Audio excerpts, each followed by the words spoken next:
the project requirement for the smooth functioning of organization or work. In third box, it is mentioned that in line with other capability discussion, this create a need to increase managerial capability, particularly with regard to integration efforts. Project managers accordingly assume more responsibilities for such work, which give line managers more time to engage in long-term issues, including HRM recruitment, competence development, etc. In this slide, new organizational form and HRM transference. From the research studies, it is proved that higher degree of knowledge intensity and changes in organizational structure are important agent of the transference of HR responsibilities to line manager, called devolution or devolvement, as argued by Tonhales et al. In 1998. Similarly, Lawson et al. In 2003 argued that major changes within an organization will influence the allocation of roles in even more fundamental ways. According to some researchers who argued that by HRM transference, the HR department and line manager might lose relevance in organization because the become more knowledge intensive dependent on know-how and services.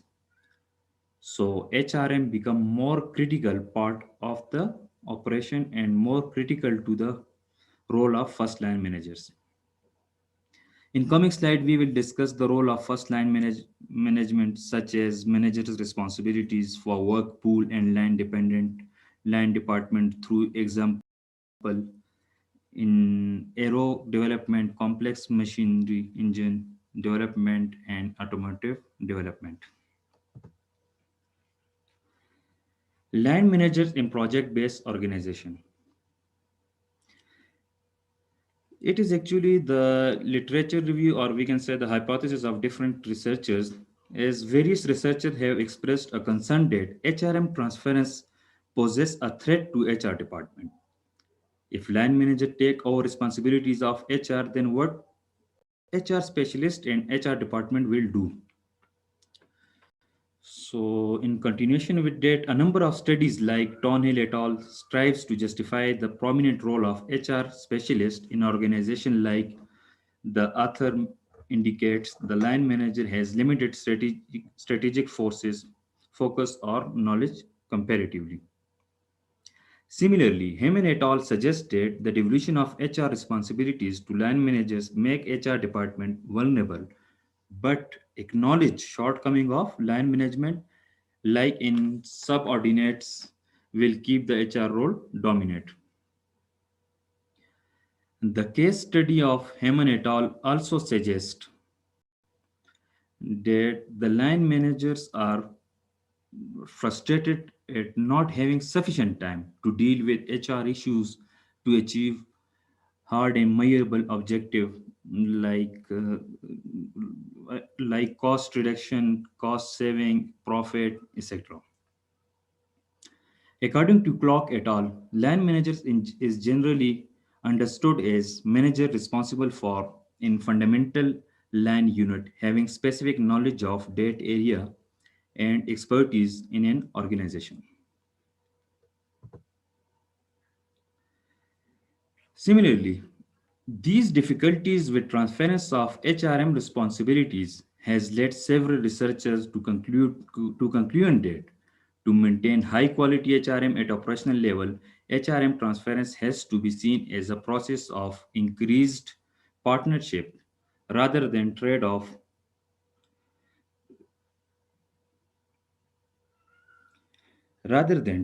between line managers and HR specialists. As a project-based organization, we are talking about limited time duration. So by definition, we can say a project-based organization has a strong project managers and weak line managers because line managers have limited or specific responsibilities inside the department of any organization.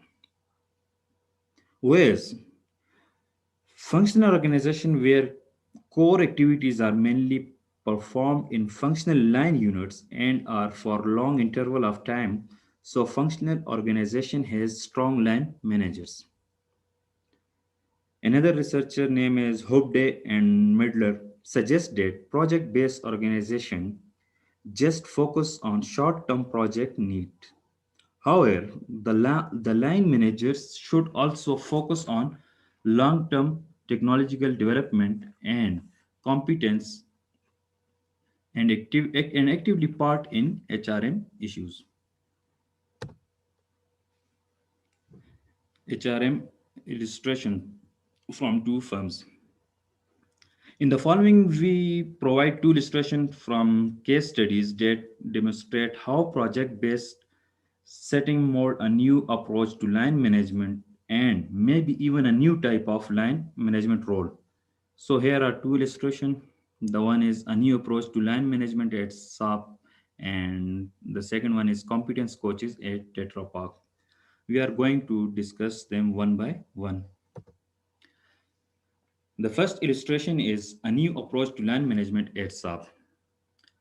Firstly, the history of the SAP department is SAP is a Sweden research and development company to develop solution for defense aviation and space with more than 13,000 employees. The Saab is best known internationally for his best combat fighter jet name is Gripen. The system developed unit or Saab Aerosystem centers on further development and improvement of existing product as well as the pre-studies and the development of new ones. All Saab at Saab, the line managers were considered as technical experts and are among the best engineers. In 90s, the company has made separate unit of different jet parts manufacturing and changed the role of line managers from technical into HR oriented one.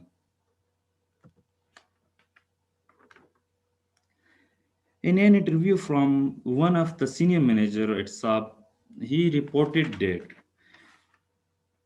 this is precisely what we are trying to do. We talk a lot about how the line managers have to view their work in a way. This is very hard in a company with strong engineering background and tradition where the best engineers is expected to line managers. We are trying to get away from that now and instead be clear with the people with the best management skills should be the manager. Before establishment of separate units at SAP, each unit line manager jobs was just to see the technical jobs of the department on a particular parts of the jet manufacturing unit. Later on, they reorganized the thing and abolished the old unit and gave importance to competence and hired the people who look after overall the work.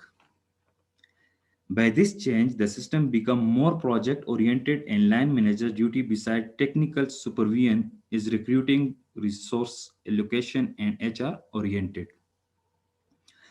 By this change, most of line managers were dedicated and accepted the new role of HR. They kept and maintained the responsibilities for long-term technological development and made the best expert team for the problem solution of Aerosystem.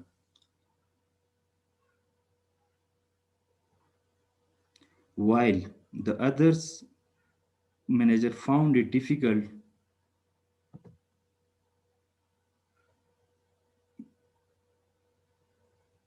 while the others found it difficult to manage HR's responsibilities along with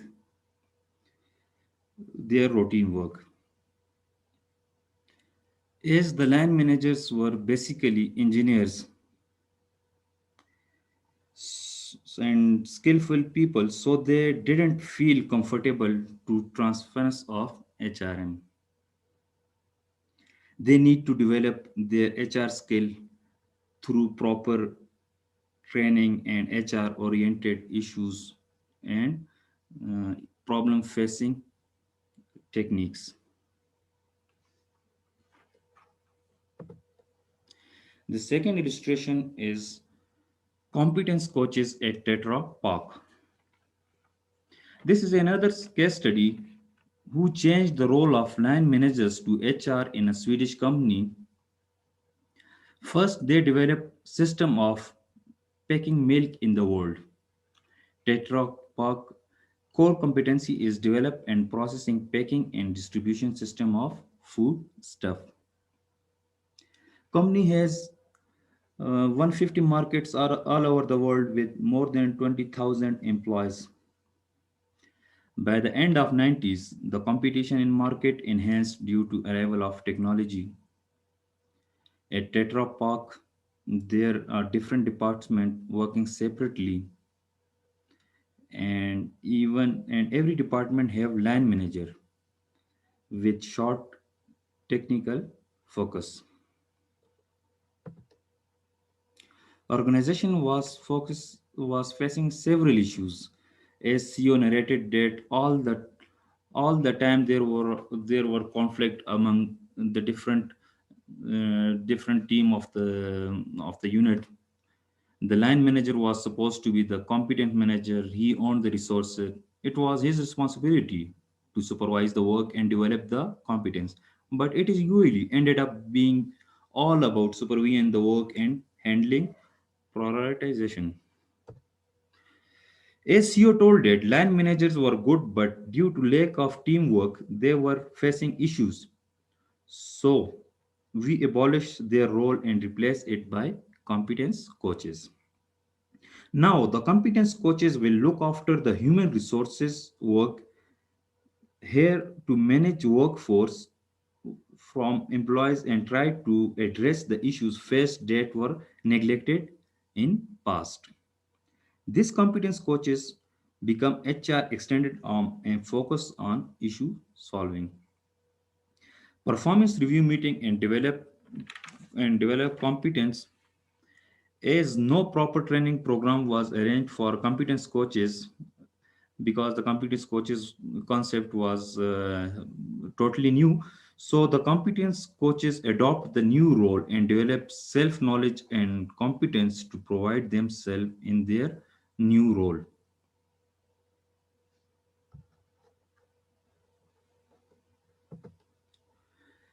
The competence coaches being direct contact with employees or workers was responsible for overall employees performance and evaluation, solving and helping the employees issue or discuss them with the concerned department because because it become the duty of competence coaches.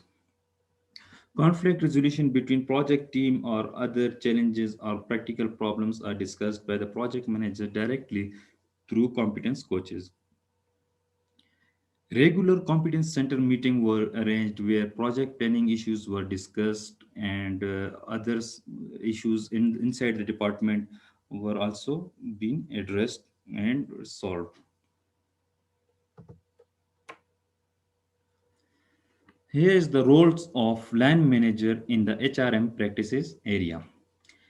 Keeping in mind the HRM practice, we will define the role of line manager here. Firstly is the flow. To manage the inflow and outflow of the human resources or workers or employees, mean right people for the right job, which match project workers and project assignment. The second one is performance. So share your knowledge and experiences with the project worker in your unit or competence center or where they are in cross-functioning team. Ensure the work conditions are according to the project feasible and review overall processes. The third one is involvement. Involve your project worker in decision making and give opportunity or promote them in future assignment. Try to make a good project team and then utilize them accordingly. The last one is development. To achieve the project goal and make balance, it is balance accordingly. Try to make a team that can be utilized in long-term development need of the project workers. The core thing is to develop a a team which one can utilize in long term projects.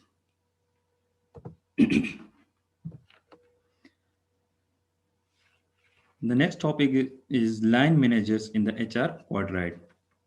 The HR role of first line manager in project based work setting is prominent. We study the role of behavior of line managers in project based organization. As line managers lead any department or services or unit, he is the key person or entry level of management because he is in close contact with organization, staff or employees. HR role of first line manager in project based organization. The first thing is work setting is prominent. It means that like which worker will do which work. Timing and job description all include work setting. It means the right person for the right job is also in work setting. The second one is performance is based on the nature of project and line manager behavior is according to that project. Third is manage human resource or unit internal or external employees and their saturation. Trying to sort out companies' puzzles like issues or scope of department or their competency by providing a clear cut picture. Line managers is the head of department or unit that have highest level of command and knowledge. So knowledge sharing with other employees and complete the task.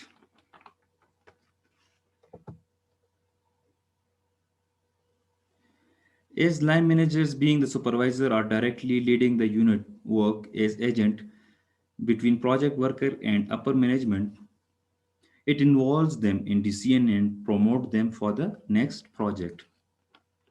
If they face any challenges or problem, line managers try to solve it. That problem may be between employees, machines, production, or any sort of the one sort of problem. The third one is ongoing activities may be carried in a professional environment and with good outcomes. As line manager, primary job is supervision or leading a unit. If the line manager need any an employee for the project, here line manager need full support and guidance of HR specialist for recruiting best employee. Mean line manager need support of HR specialists.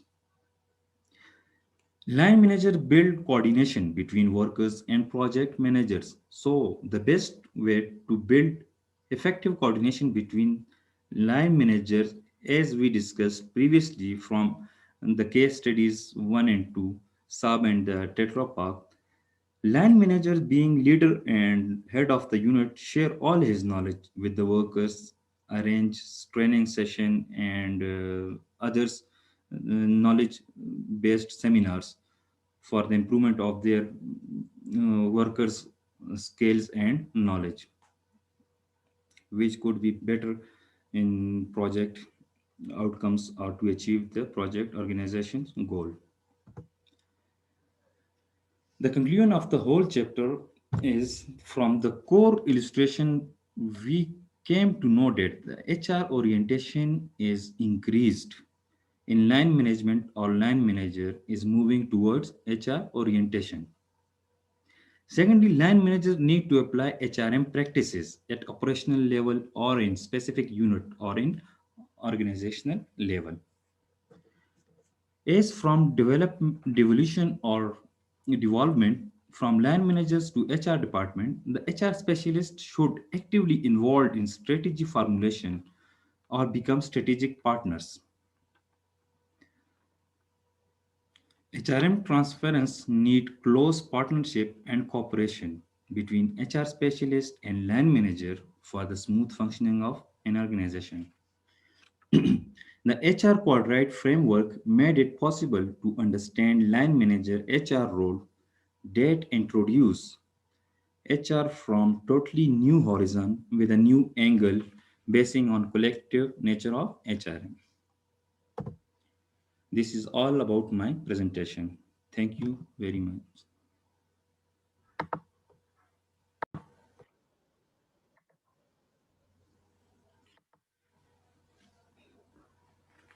Bismillahir Rahmanir Rahim. Starting with the name of Allah, the most gracious, the most merciful, the creator and the sustainer of the universe. I am Alam Zaid Khan and my group member is Ms. Maham. The topic of my today's presentation is line management in the HR quadrant. The structure of my today's presentation is comprised of following subtopics, including introduction, new organizational form, and HRM transference, line manager in project-based organization, the two case studies, that is illustration 1 and 2. Similarly, line manager in HRM and HR quadrant, and finally the conclusion. Moving towards the first slide, that is introduction. As line managers are like supervisor in any organization, they are the managers to whom employee or worker directly report. Then line manager gave his department or unit progress report to HR department or their higher management.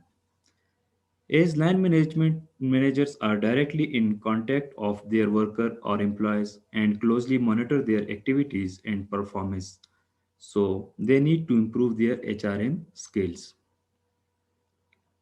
The transference of HR responsibilities from HR department to line managers, a trend referred as devolution or devolvement.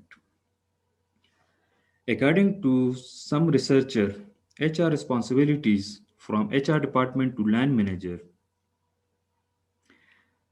one of them is Burney and Ulrich, HR specialists need to become more actively involved in strategy formulation, and some argue that they need to become strategic partners in order to add significant business value.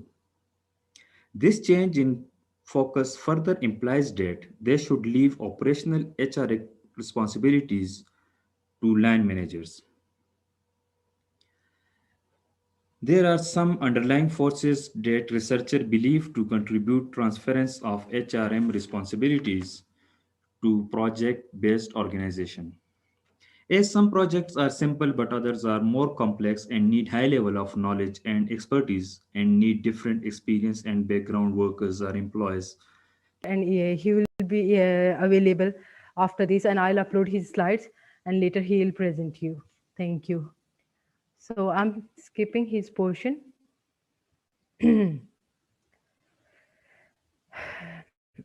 I can give an overview of this because like I can't continue without giving an overview. Uh, Project-based organization, my chapter, and the chapter contents are the project as a cornerstone in project-based organization. Project-based organization, distinguish features of the project-based organization, HRM implications, crafting HRM in project-based organization, and final thoughts. So from Zohaib's portion, it was like, what is project? What are the silent features? And the project, you can say the enterprise that is carefully planned to achieve a particular aim or meeting in a small portions. So silent features can be discussed. So it will be discussed further in detail.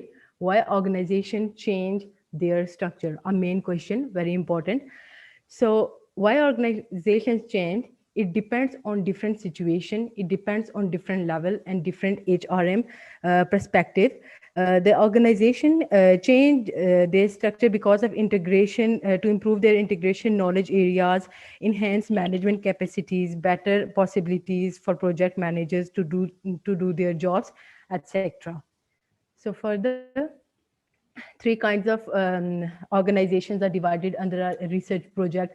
These are the pure functional organization. These are the traditional organization, like we passes the work to the head of the department, then further into a further department, function department, and so on. The pure project-based organization are kind of an organization. Their primary functions are to manage the project. So many theories are presented on these organization as well. Matrix of organization are the organization in which there is a chain of the heads and the reports are given to them in the form of dotted line, and their importance are elaborated specifically. So in next, Project-based organization, as I explained you before in this slide, one in which the project is primarily unit of the performing certain tasks, especially service firm. For example, engineering provide film studios, consultancies, legal firms, marketing and advertising. This is a definition by Davies and Hobday. And this is, you can say that the mixture of lots of research behind this and lots of other researchers, and this one is the compiled and the final definition for the project-based organizations. Okay, the primary function is to manage the project itself, how to tie a project to the parent firm, level of authorities over resources, and maximum flexibility. These are the characteristics of a project-based organization, like how it works, how it manages, how what are the things which are included in this. So I just shortly, giving an overview of the project-based organization. Silent features. In slide 2, we in slide 2, we define the silent features of the project-based organization. So these are the silent features. The first one is goal-oriented, team-oriented, and knowledge-intensive, temporary, interdisciplinary, and cross-functional, and tensional. Let's explain one by one. The goal-oriented organization. The main purpose of these organizations are to set the goals, specific targeted, focus on the task, like where to start, what is the goal, where to achieve, when to achieve, and what are the possibilities, important steps to take in this perspective. Three goals, three types of goals in orientation. You can say that this is the goal model as well. Goal orientation model is also known for these three. First is the mastery, if I'm not wrong. Yes, in this one, the self-development is being considered and monitored for a person. Then the performance approach. In this, we try to perform better and better. Like in a classroom, a student is motivated or trying to work hard and get the marks from his one of fellow. Performance avoidance. This is the kind of approach in which we hide the our failure in front of others, but we work hard to achieve the goals. Hope it will clear in the next slide. Sorry. Okay.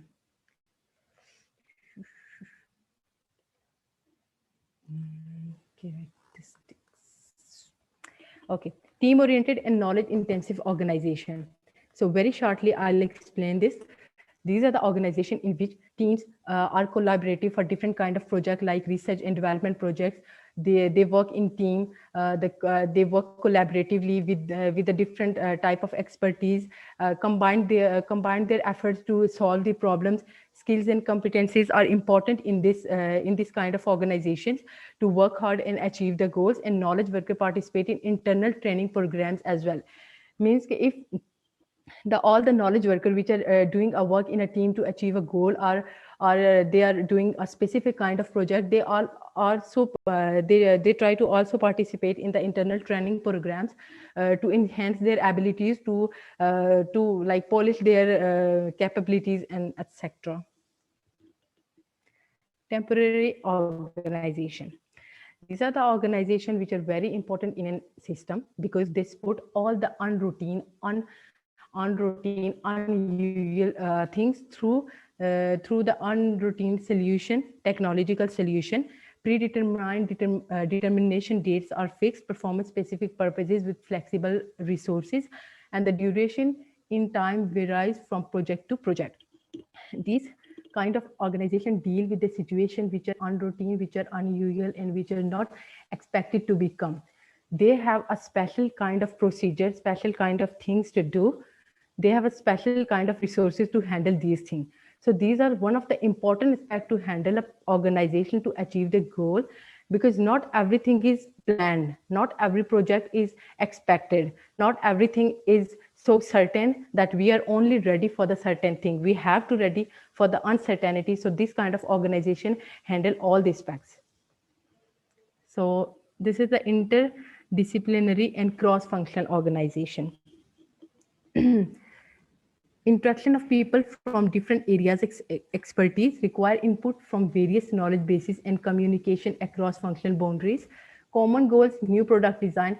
In short, people from the different expertise areas, from different diversity, they communicate, they exchange their knowledge, they elaborate with different kind of experience they had in their life, and they come together to achieve a goal, to for a new product design, for a new technological design, or to achieve a project in a different way, in the way they have used in past, or the people with different minds come to work for the development of any kind of product, technology, project completion. But the main motive is to complete the goal, and for the development of an organization. Difficult and challenging integration efforts improve the integrative capability of the firm. So these are the characteristics of this organization. uh, Tensional organization. These organizations are the permanent organization framework, and the temporary organization, like temporary projects, are embedded in these kind of organization, because all the focus are to give a permanent framework to an organization, evaluation of permanent organization, reaching the organization goal within the time period. The time limit are fixed before starting a project. They have a predetermined date. In that time zone, they have to complete their project, and give a permanent organization framework, maintain flexibility, weak in coordinating processes, resources, and capability across the organization as whole. Because as if a time limit is given, and all the things not work properly in that time, so yeah, it will lead to the weak in coordinating the resources, like financial resources, any kind of processes which are under the different experts and capabilities across the organization. Priorities within the temporary system, that is, the project might be in conflict with efficiencies within the permanent system. So uh, uh, before this was the Zohaib's portion, and now my portion starts for this presentation. So this is the employment organization. Human resources are employed or hired by the organization rather than by individual projects. Some people might be involved on temporarily basis, other might be hired to line units or competence pools. So these kind of organization allow the permanent employees, the temporary employees, to involve in a project, work together to achieve goals. The HRM team can also hire the new team.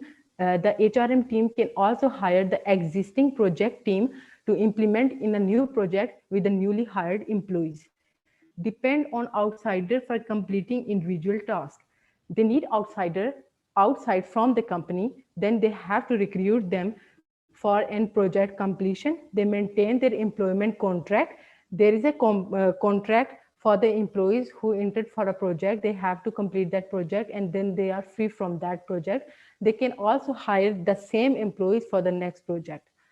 Retain a core group of employees for initiating, organizing, and conducting separate projects. Next. Till now, we have studied the different kind of organizations, the different feature of the project-based organization, and the main thing that we have to overlook is to HRM implication for these organizations. What kind of important step and what kind of important things that must be under the consideration while we are doing the HRM implications. So the first thing is, for project-based organization, fundamentally engage into two kind of capabilities. Organizational capabilities with focus on complex problem solving and integrative capabilities. And the second one is the continuous supply and development of human resources that can participate in complex problem solving process. So in these two problems, we have to underlook these two problems, have to make the scenarios, gather the information, the development of, not development, the supply of the human resources we have within the organization, the resources we need from outside the organization. So we can solve these two kind of problem. The first thing is to overlook a complex problem solving and integrative capabilities. In the next slide, okay, features and HR implications. How we will relate the features we have discussed before with the HR implication? What kind of HR implication needed for these kind of features? First of all, for the goal-oriented organization, Performance appraisal, difficult to evaluate individual performance due to teamwork, due to teamwork qualities. So in this kind of our project are engaged in very sort of knowledge intensive, so it is very hard to elaborate the performance of one person, because in such kind of organization they achieve a common goal, so it is hard to elaborate the performance of one person. So it is very much needed to evaluate the individual performance, why you say eliminate the weekend ones, and get promotes to the ones which are doing very well or hard work. Then team oriented and knowledge intensive, need to build organization capacity to foster knowledge sharing, need to develop knowledge and competence continuously, highly requirements on individuals to stay knowledge development. In this kind of organization, we need people with different kind of brands, with their different kind of capabilities, that integrate the knowledge, that enhance the organization ability to achieve the goals, to achieve the project. So the persons we will hire in this kind of organization must be know how to collaborate with teams, how to accept different minds, and how to work in a team.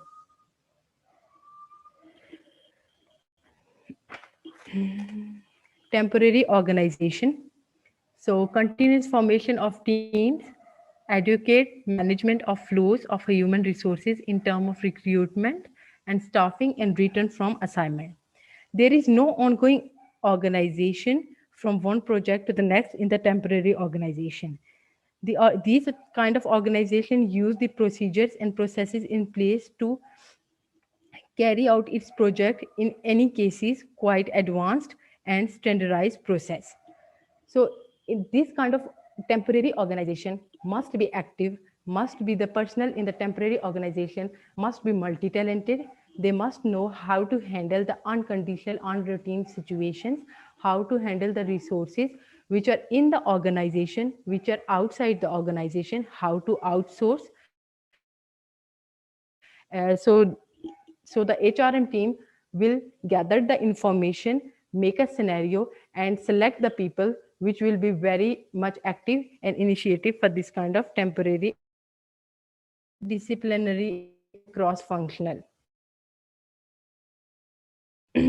organization, or with the people with different areas of expertise. So work is typically carried out in parallel action localities. Difficult to oversee work situation, difficult to control, might lead to difficult with regard to knowledge development, lack of knowledge depth and affiliation, because it is very hard to control, because you are now people from different area of expertise. If there are more than two minds, there is more chances to be conflict. If one mind is not accepting the idea or accepting the experience of other, it may lead to a conflict within the organization, which may harm the project life, project development, and the organization structure as well. So it must be under the consideration that what kind of people you are gathering within an organization or within an expertise area. If they are totally against with each other, or they are totally not complementing each other, then it's hard for the HRM team to manage within the same project. Then the tensional organization and multi-employment. Tensional organization, different authority systems and priority may be in conflict. What is best for the temporary system is not always good for the permanent system. This is equally true for the individual performance. So there is a big conflict in the temporary system and a permanent system. The things which are going good for the temporary, the procedure which are good for the temporary system are not always good for the permanent system, because they both are the different kind of structure for an organization. The permanent system to different expert knowledge are needed, different people from the different expertise are needed. So this is one of the biggest challenge for the HR team. The biggest conflict of knowledge integration as well and competencies across functional and administrative lines focused to reach the goal of the pre-given time. So pre-given time is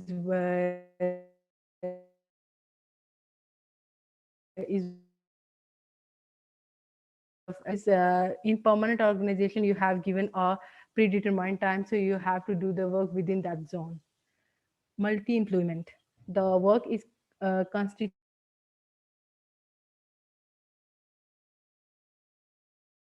of resources is not equal to the management of the relationship to the employees. As we discussed before, that multi-employment are the gathering of a people from outside the organization, from inside the organization. Some of them are temporary and some of them are permanent employee. So it is hard to manage the appropriately, very smoothly toward a project. So these are the some consideration for these organization under the HR implications. Next, crafting HR in project-based organization. How to craft HRM in project-based organization. The potential difficulties of defining effective HR system in project-based and other kinds of distributed and decentralized organizations. There are two main areas where it dangers arises in HRM. Sorry, not in HRM, in project-based organizations. One is the field of managing information, a very, very vast area, very wide area where we see things like for the information system, it looks a very small thing, but the whole HRM system, the whole organization structure is based on this information control system. How you get the data, how you convert that data into the information, how you manage them, how you make decisions on them, and how you make record the effect of that decisions. The other is sphere of personal management. The personal management we discussed before, that in what kind of organization, what kind of people might be needed, what kind of people will be good for them and will be bad for them. So inside research of organization to identify a set of challenges for designing good HRM system. For designing good HR, it is necessary that they are having a permanent jobs.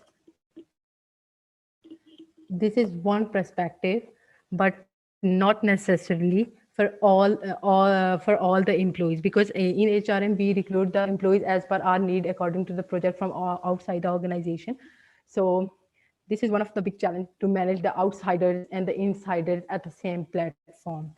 As organization move into a project based structure, human resources management, hiring of staff, and competence development all seems to be effective.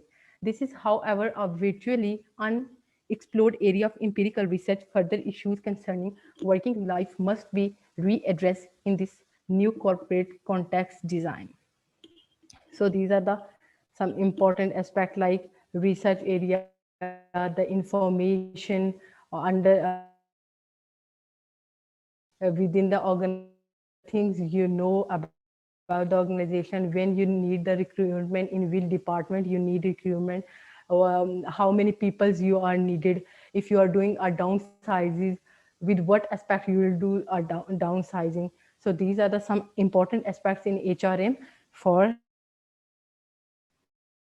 from the perspective of individual employees, factors like commitment, empowerment, job satisfaction, time pressure, and medical stress seems to be kept conceptualized in this projectified context. Working life issues also include accounts of project work as a new career path and as way of linking project organization to individual goals. So these are the important things which must be under the consideration why we are dealing with the employee's job, because these are the things which in for which our employees is doing a job. We have to take care of them, like job satisfaction. If the person is satisfied with his or her job, the time pressure we are giving to them, or they are manageable for that time, the medical stress and the different their commitment to their job, their motivation level, these things must be maintained, must be carried within a good system.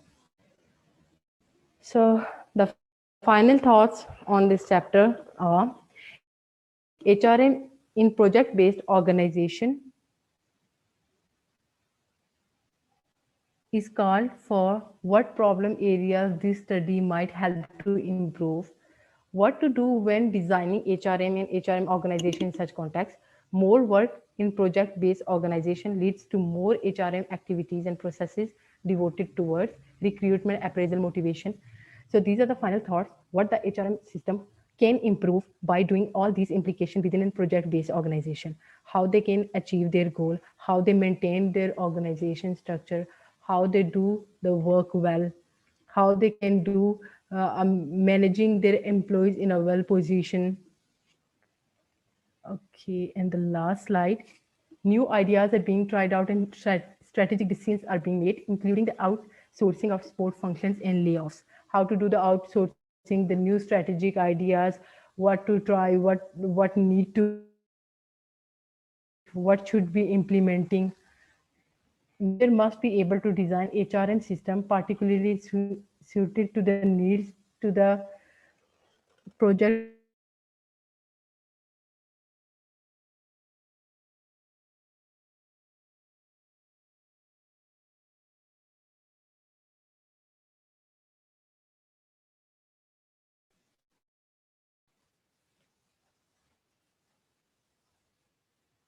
can चलो सही है वापस start करो तो फिर मैं इसको ख़त्म करती हूँ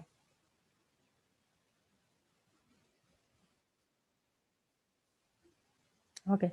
So finally, the people and individual works themselves must know how to live, learn, and create a good working situation in an organization that carries out its core activities in the project. So this is the conclusion of this chapter: how we will manage people with their different expertise, with their different levels, outsiders, the insiders, and how an organization can maintain its structure and make it better through these important HRM implications.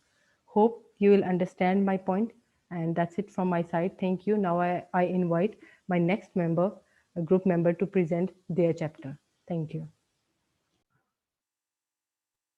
Okay.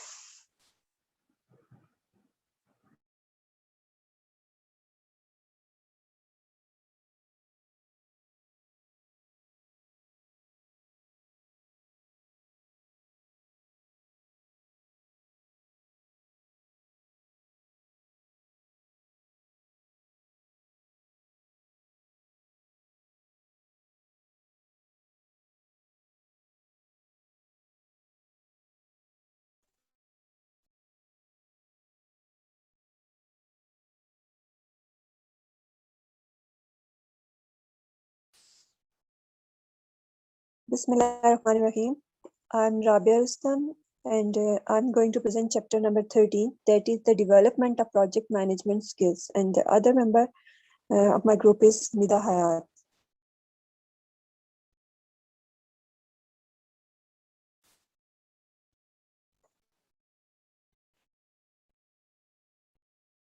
Introduction. Today, a key question is, how does one become an effective project manager? We attempt to address this question by exploring two main areas. First, what competencies are needed for effective project management? And the second one is, the second part focuses on factors that facilitate the development of project management skills.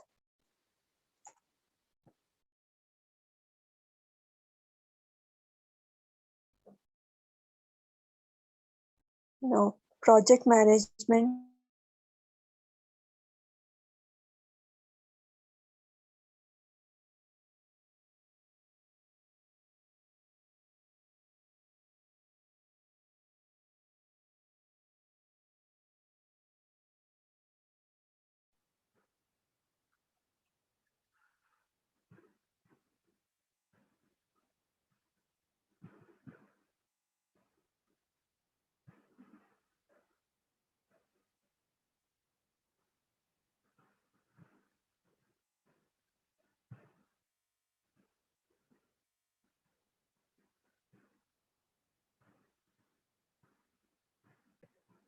ठीक है, go.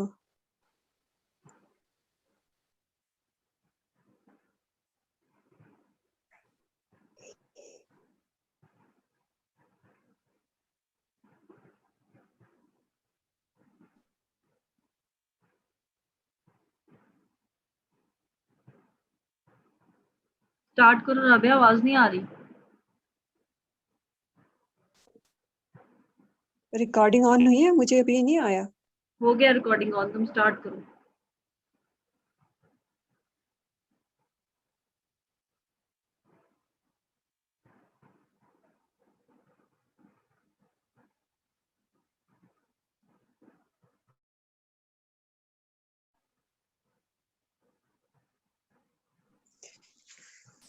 Project management competencies. Project manager competency models. PMI, IPM, MA, and AIPM have developed competency models. A competency model describes individual performance in terms of the process and work results that lead to successful outcomes. PMI competencies. PMI's project management competency development framework is structured around 3 dimensions of competency: knowledge competencies, performance competencies, and personal competencies. Now, knowledge competencies. Knowledge competency represent what the project manager knows about project management process, tools, and techniques. Performance competencies. Performance competencies describe the application of knowledge. Personal competencies. Personal competencies address how the project manager behaves when managing project. Now, IPMA competencies. The International Project Management Association produced the IPMA competency baseline version 3.0 2006. Version 3.0 reflects contributions from 40 IPMA member associations throughout the world. The ICB categorized 46 competencies into 3 areas that are technical competencies, behavior areas of competencies, and contractual areas of competencies. Now, technical competencies. Technical competencies reflect the knowledge needed to manage project. Next, behavior areas of competencies. Behavior areas of competency include skills and abilities such as leadership, results orientations, and consultation. Contractual areas of competencies refer to the project manager's ability to manage relationship and work in a project-based organization. It includes factors such as the legal program orientation and financial environment. AIPM competencies. The Australian Institute of Project Management adopted the PMBOK as the knowledge base or the national competency standard for project management. The competency standards are built around the 9 units of knowledge. These 9 units of knowledge are integration management, scope management, time management, cost management, quality management, human resource management, applications management, risk management, and procurement management. The competency standards are expressed through a number of definitional components, including a unit title, descriptor, and an evidence guide that summarizes the evidence demonstrating the competency. Elements of performance criteria that specify required level of performance, a range statement that conceptualize the competency. The AIPM recognized 3 levels of expertise among project professionals, that are project practitioner, project manager, and project director. Project practitioners utilize project management skill, tools, and techniques as a project contributor working under the direction of a project manager or director. Project manager lead project teams and exercise autonomy and independent judgment in achieving project outcomes. Project directors direct programs. Everyone, as Rabia has ended her presentation, topic. Now I'm going to start from the topic. As you know, from my topic, as you know, our chapter is chapter number 13, and our topic is the development of project management skills. I'm going to continue from the part that is levels. The three levels represent increasing knowledge, skills, experience, and professional development. These are three levels expertise among project professionals. The project professionals, as you know, Rabia has told earlier, that are project practitioners, project managers, and project directors. I'm not going to elaborate that what their duties are. It is already given in the above slides. Next one, the development processes. Many scholars make the distinction between management and leadership development. Its development process is mainly about developing required competencies and developing leadership and management capabilities. So now management development and leadership development. Management development mainly focus on skills that are delegating, organizing and planning, coaching and counseling employees. So we now talk about leadership development. Leadership development is that includes skill developments, and its main focus is on the fundamental change that how one view the world and how he or she operate within it. And the main goal of leadership development is to enable the leader to be more effective in responding to challenges and changes. Leadership development is all about personal growth. And if you talk about project management, project professional requires both management and project leadership capabilities. Environmental factors and individual attributes come together to promote the development of management and leadership competencies. The environment offer developmental opportunities in the form of challenging experiences, assessment and feedback, and support for development. Challenging experience, assessment, feedback, and support for development, I will discuss it in the next slides. So I will leave it over here. Moving forward in environmental factors, there's a challenging experience that was faced by most of the employers or leaders. So the researchers focus especially on the process of leader development and had begun to examine how individuals grow and change to become leaders in the face of challenging experience. And mostly, as you see, it is clear that work-related challenges are more important.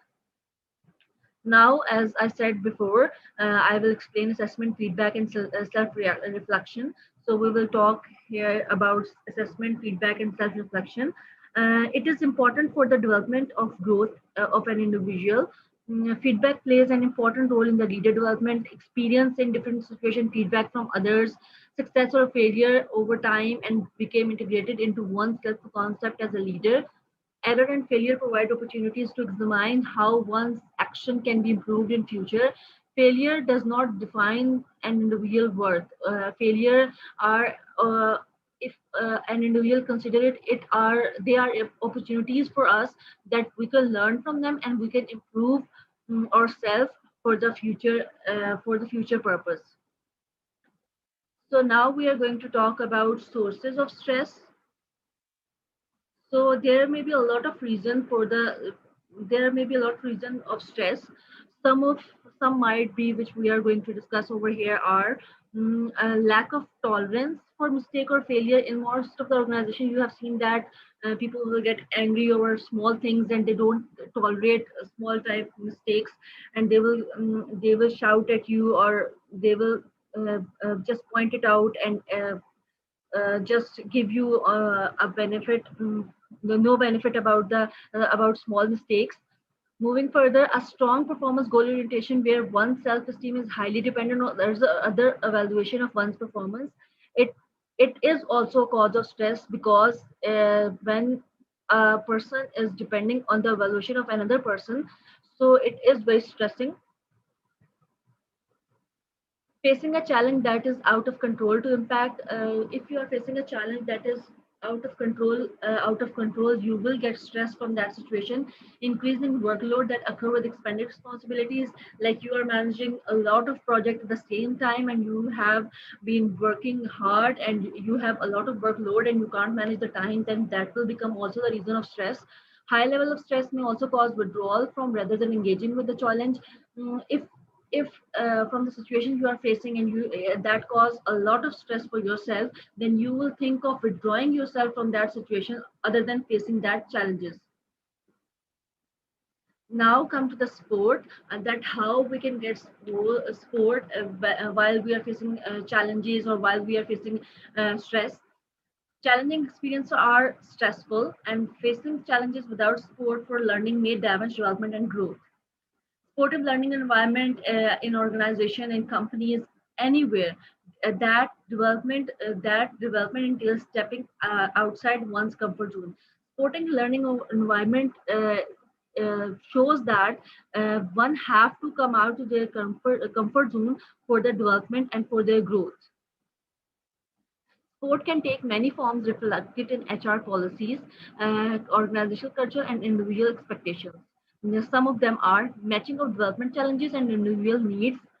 Evaluation and reward mechanism in the organization is very compulsory. Expectation that individuals are accountable for their own development. Support for development systems and activities by organizational leaders, including tolerance of mistakes. Providing a safe environment to experiment with new behavior, a sense of cooperation between your employees, providing an outlet for stress relief, like some type of activities, games, or parties or get-togethers for the stress relief of your employees. Implication for project manager development. Now we will talk about the implication for project manager development. About the development of HR project management skills, there are two questions that come to everybody's mind. And in chapter 13, this is discussed over here that what are the critical project manager competencies for HR professional? How and when should these be developed? So these two are basically very main questions. So first of all, we are going to discuss the first one. What are the critical HR project manager competencies? So competency framework would serve as the basis for learning objective, formal and self-assessment and program evaluation measures. Developing an HR project management competency model will be a first step in creating development program for HR project managers. Organization develop and implement competency model to align HR practices with organizational strategy. Competency model typically underpin the major talent management functions such as selection, career development, and succession planning. For an organizational standpoint, the competency model serves to align HR practices and organizational strategy. If we see from the individual standpoint, the competency model set expectations and update to development and advancement.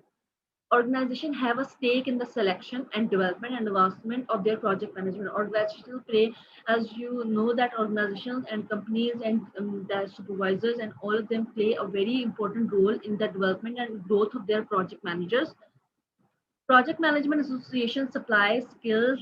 Project Management Association supplies skills, training, and certify project managers. This is the way that Management Association can take part in helping the project managers. And in education institution, how they can provide and help the students after post-secondary educational institution or in post-secondary educational institution have an opportunity to provide both experience and training in basic project management. And graduate program can provide more advanced training and experience than other undergraduate program. Now we are going to talk about how and when should these be developed. Project manager development is a complex process, okay, that will occur over many years, okay. It will take time to develop project manager skills, and challenging project management experience are important for development. If you face challenging project management experience, that will be very important for your development. There is role for universities in providing early career preparation for at least the most basic project management skills. Universities can take part in providing early career preparation for at least the environment basic project management skills.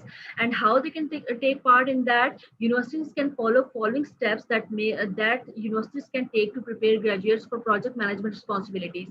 For first step, they can develop a basic HR project manager competency model, identify early career requirements such as knowledge of project management and tools and skills, develop competency based curriculum to teach these basic competencies, incorporate as many of the principles of development as possible. So as we are talking about how and when should these be developed, these are the most important factors that in universities, in organization, the project manager competencies can be developed, and how organization can take part. Organization can strengthen preparation for HR project management by approaching project manager development as a leader development initiative. So now I'm going to conclude my chapter over here. So you have understood the basic point over here about what are the critical project manager competencies for HR professional and how and when should these be developed. So I hope that you have understood and got knowledge about the chapter number 13, and we have tried our best to develop. We have tried our best to deliver to you the development of project management skills. So I'm going to end my recording over here, and thank you very much, and thank you for listening to this, and thank you everyone. Allah Hafiz.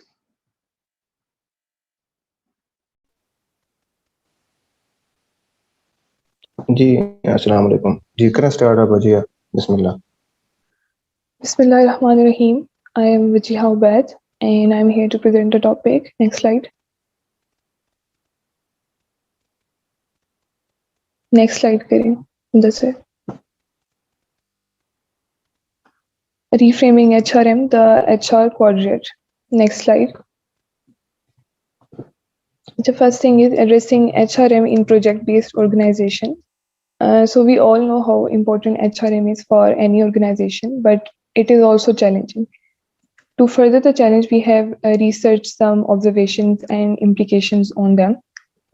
So here are some statements highlighting that one organization should have one important context, and HRM is distributive and collective, so it is carried out in collaboration in the HR organization, and how HRM is sole responsibility of the HR department. These all are statements with implications that how HRM should be dealing with each one of them and what it should be investigating in order to do so. Next slide.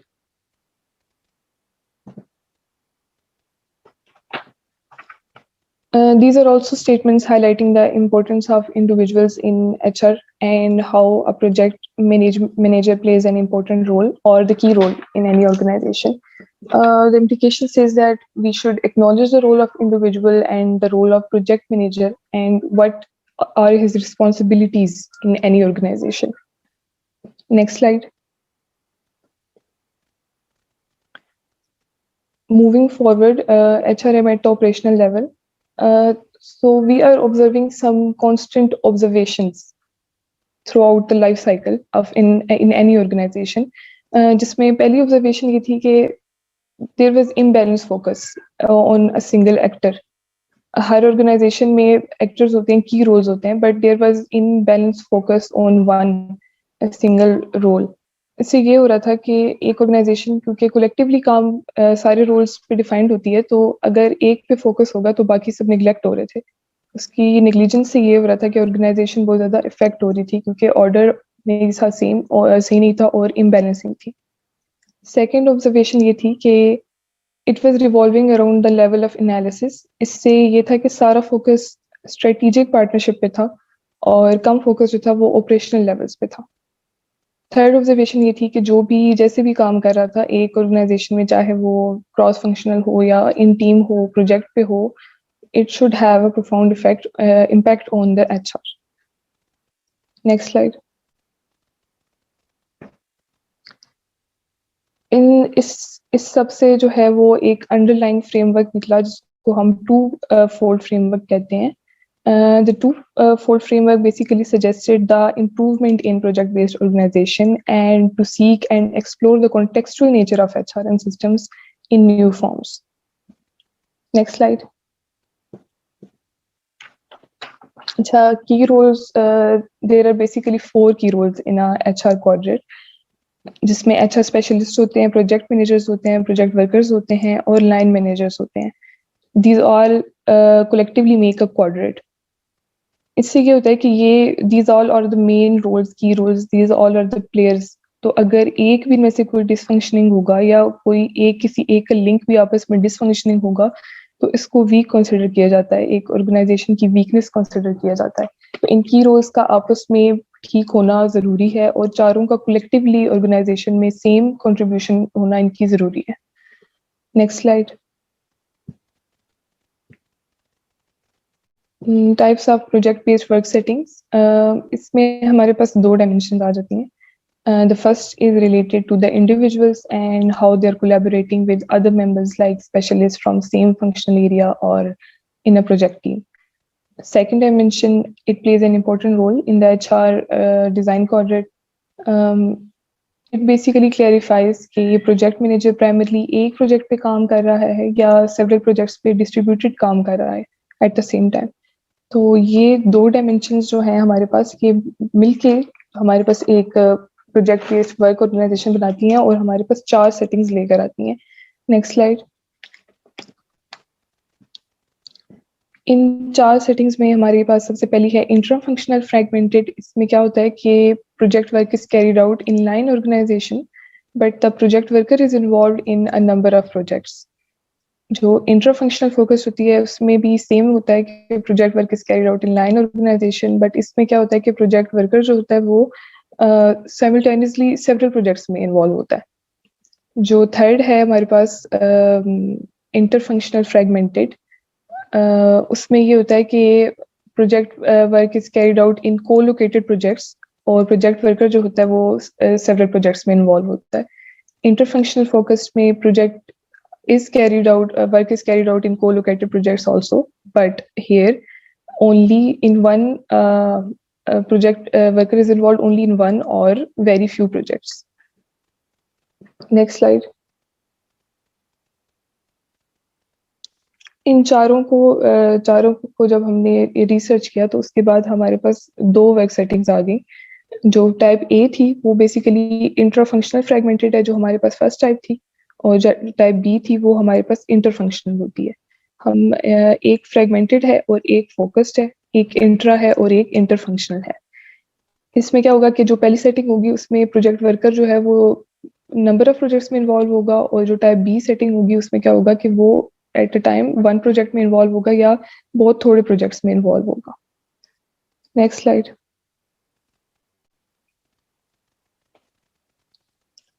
HR जो quadrant roles है वो एक organisation को या एक project को strongly influence करते हैं, और जो उसकी वर्क सेटिंग्स होती हैं वो भी उससे इन्फ्लुएंस होती हैं. तो इससे क्या हुआ कि जो प्रैक्टिस एरियाज थे उधर बहुत सारे क्वेश्चंस अराइज होना शुरू हो गए थे. जैसे कि फ्लोज में क्वेश्चन आ गए कि कौन रिस्पॉन्सिबल होगा रिक्रूटमेंट के लिए, प्रोजेक्ट हायरिंग किस तरह होगी, क्या रिस्पॉन्सिबिलिटी होगी एक इंडिविजुअल वर्कर की, और एक प्रोजेक्ट मैनेजर का क्या रोल होगा इस सब में. Next slide. परफॉर्मेंस वाइज भी क्वेश्चन है कि परफॉर्मेंस अप्रेजल कैसे कंक्लूड करेंगे, मैनेजर का रोल क्या होगा अप्रेजल में, रिवॉर्ड्स क्या होंगी एक प्रोजेक्ट की, और इन्वॉल्वमेंट के क्वेश्चंस आ गए कि प्रोजेक्ट कैसे सिलेक्ट करना है, इंडिविजुअल वर्कर क्या करेगा, किस किस को इन्वॉल्व करना है, डिसीजन मेकिंग में क्या क्या चीज़ें इन्वॉल्व करनी है क्या नहीं करनी, डेवलपमेंट कैसे होगी, क्या कॉम्पिटेंसीज होंगी, प्रोजेक्ट को कैसे सिलेक्ट करेंगे, और फ्यूचर जो रिक्वायरमेंट्स है हमारी उसको कैसे फुलफिल करेंगे, और प्रोजेक्ट मैनेजर का उसमें क्या रोल होगा. ये सारी चीज़ें आइडेंटिफाई कैसे करेंगे हम लोग. तो फाइनल थॉट ये है कि एक ऑर्गेनाइजेशन को बनाने के लिए 4 जो क्वाड्रेंट है हमारा उसको हमने बैलेंस रखना है, एक बैलेंस शीट पे रखना है, और चारों के रोल्स आपस में डिफाइन करने हैं. उनकी एक प्रोजेक्ट पे अगर वो काम कर रहे हैं तो तब भी हमें डिफाइन करना होगा कि क्या क्या रिस्पॉन्सिबिलिटीज हैं और क्या उनके की रोल्स हैं और क्या क्या उन्हें परफॉर्म करना है. किसी एक को भी अगर हम निगलेक्ट करेंगे और किसी एक को ओवरबर्डन करेंगे तो उससे ऑर्गेनाइजेशन इफेक्ट होगी. और ये इस तरह के क्वेश्चंस आ जाएंगे, हर तरह के क्वेश्चंस, इससे ज्यादा क्वेश्चंस राइज हो जाएंगे एक ऑर्गेनाइजेशन के ऊपर, जो कि एक अच्छा इम्पैक्ट नहीं है. तो इससे बेहतर ये है कि हम अपनी सारी रिस्पॉन्सिबिलिटीज को और सारे रोल्स को ऑलरेडी डिफाइन करें और उनको सारी रिस्पॉन्सिबिलिटीज असाइन करें, ताकि एक फ्लो में काम चलता रहे और कोई किसी किस्म का भी इशू ना आए. Thank you. आगे कंटिन्यू करें आप. जी, thank you Wajiya. First of all, I will thank you, sir. My topic is Leadership Development Program. Leadership definition according to Pimborg. Leader is the ability to get things done through others, focusing the efforts of a group people towards a common goal and enabling them to work as a team. So leadership is the ability to establish vision and direction, to influence and align others towards a common purpose, and to empower and inspire people to achieve success in a project or in an organization. Coaching style in leadership is appropriate where there is time to focus on development of team as well as achieving the goals. Leaders are always responsible for setting the road, the vision, mission, and values for the project managers and other team members. Leaders constantly induce change and create challenges. There are some situations when the team leaders need to be done to be a directive. For example, to address an issue that threatens the achievement of any objectives. A mentoring or a leadership can appropriate in time to focus on development of teams as well as achieving the goals. Next, we have definition according to PMBOK of project manager. According to PMBOK, the project manager is a person who assign who have assigned the task to perform for any organization to lead the team, and he is also responsible for achieving the project objectives. Manager must keep everyone else consistently on proper road by leaders utilizing best resources, people's assets, managing the effective times in efficient and effective ways. A project manager is responsible for initiating, planning, executing, closing, and achieving the projects. Some of qualities from demand management will exist to a project manager, and some of the qualities will be existed in supply management side. Project managers coordinates always vision of leaders that should be created by a leader. And there is an American saying that where there is no vision, there is no hope. So not every manager is a leader and not every leader is a manager. So we should have to define the comparison between project manager versus project leader. Project leader always set the vision and the managers have goals and objectives to achieve that vision. Leaders always selling what and why, ये कब होगा और क्यों होगा, and managers will be responsible for telling कि ये projects कब होगा और कब तक होगा और ये कैसे होगा. लीडर्स हमेशा लॉन्ग टर्म सोच रखता है और जो मैनेजर होता है वो शॉर्ट टर्म सोच होता है. People and human natures always existence in leaders. Leaders are always challenging, innovating, directing, and policy making through flexibilities in his qualities.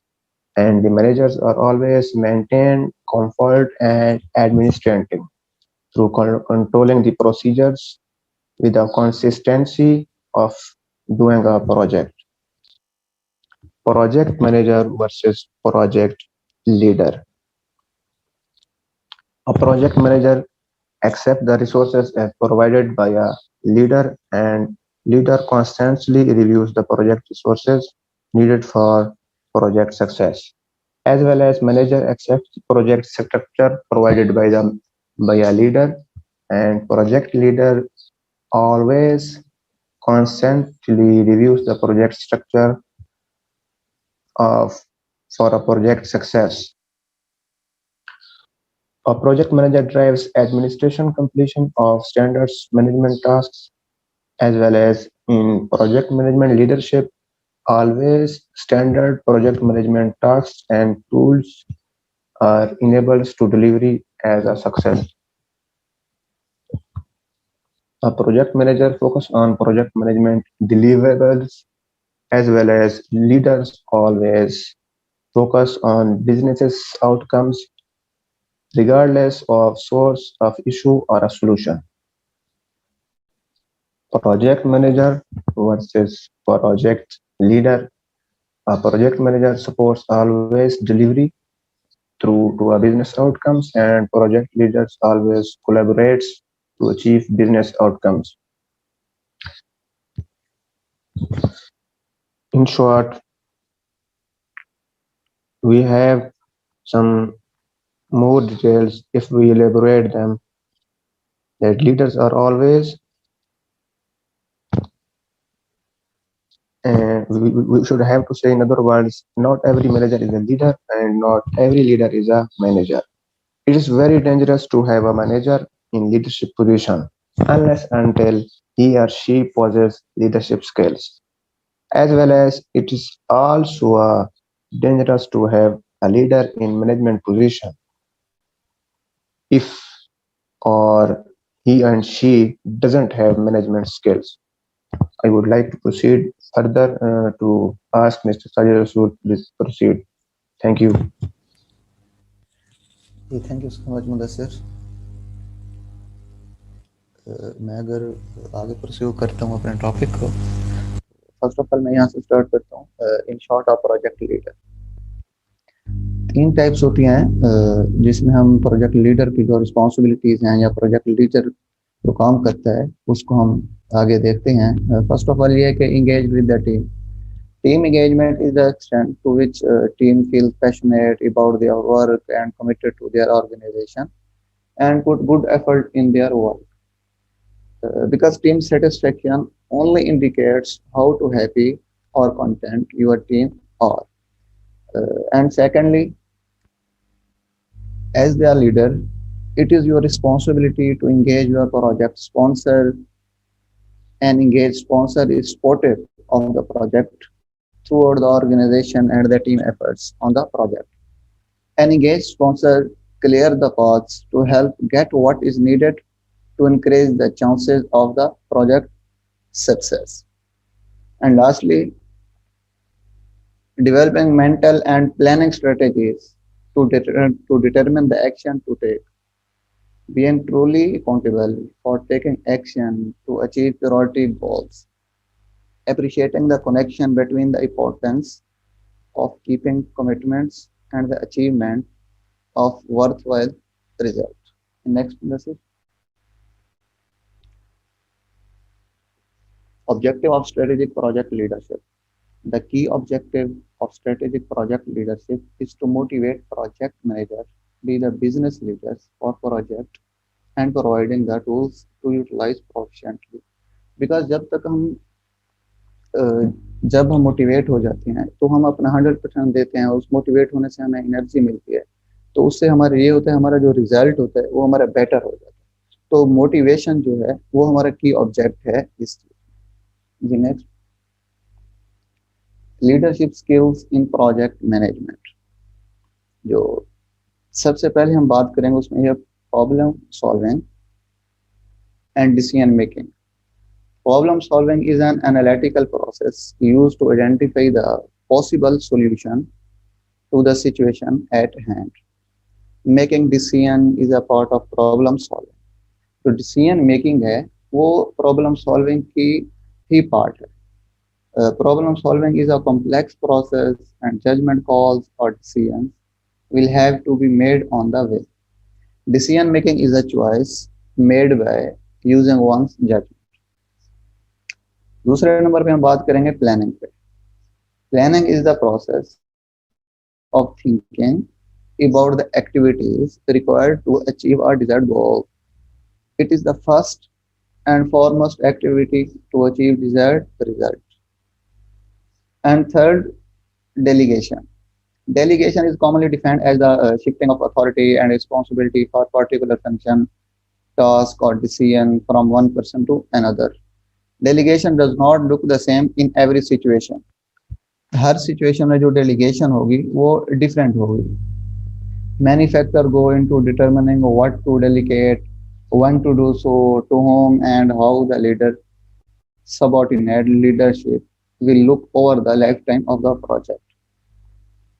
और उसके बाद है internal communication.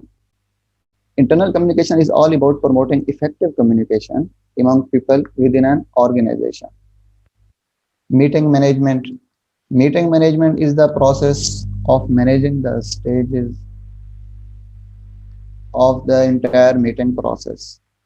The action that make meeting successful before, during and after the meeting are equally important.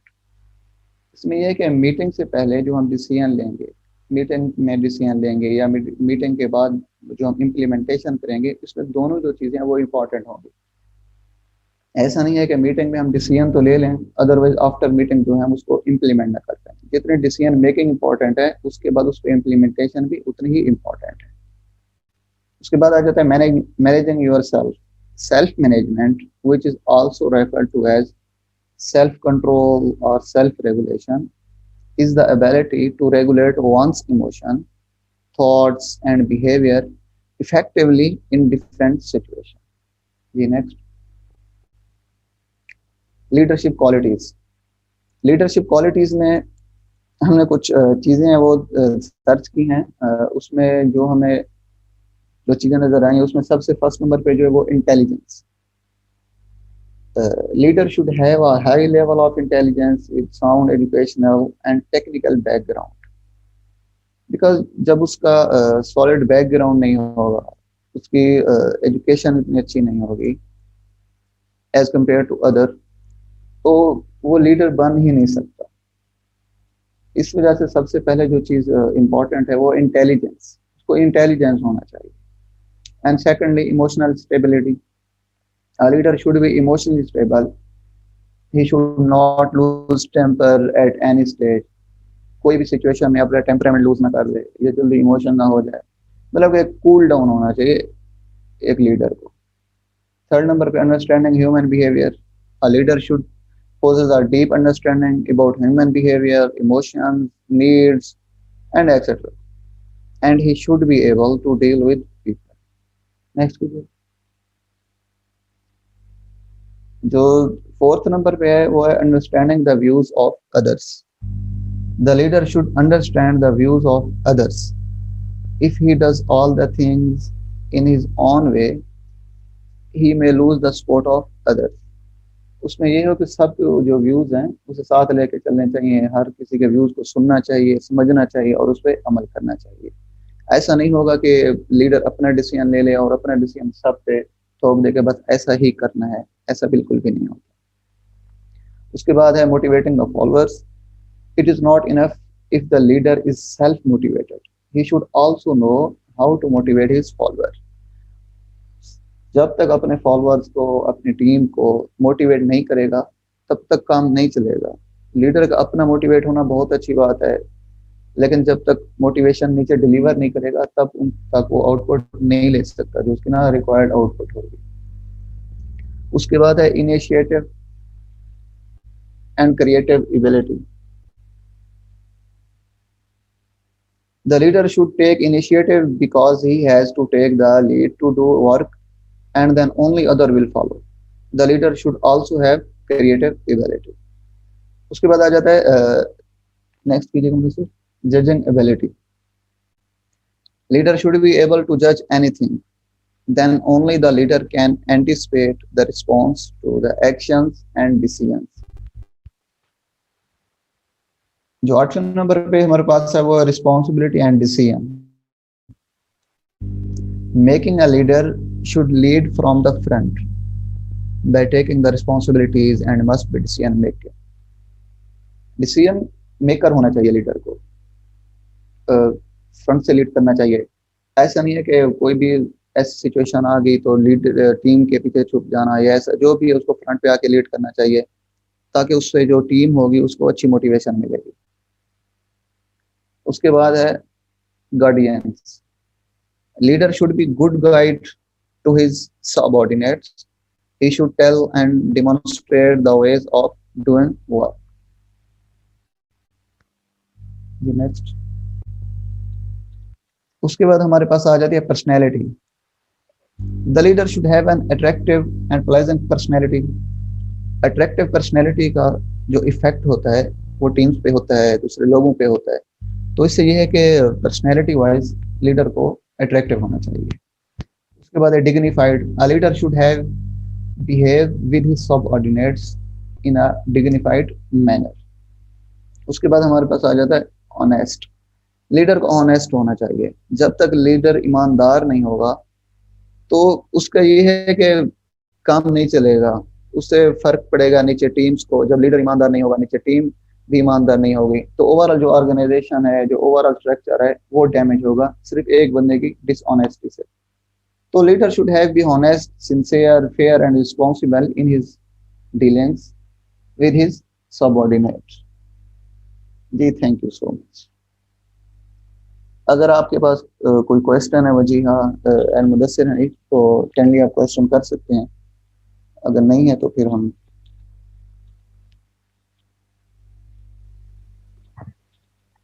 जी, मेरी आवाज आ रही है आपको?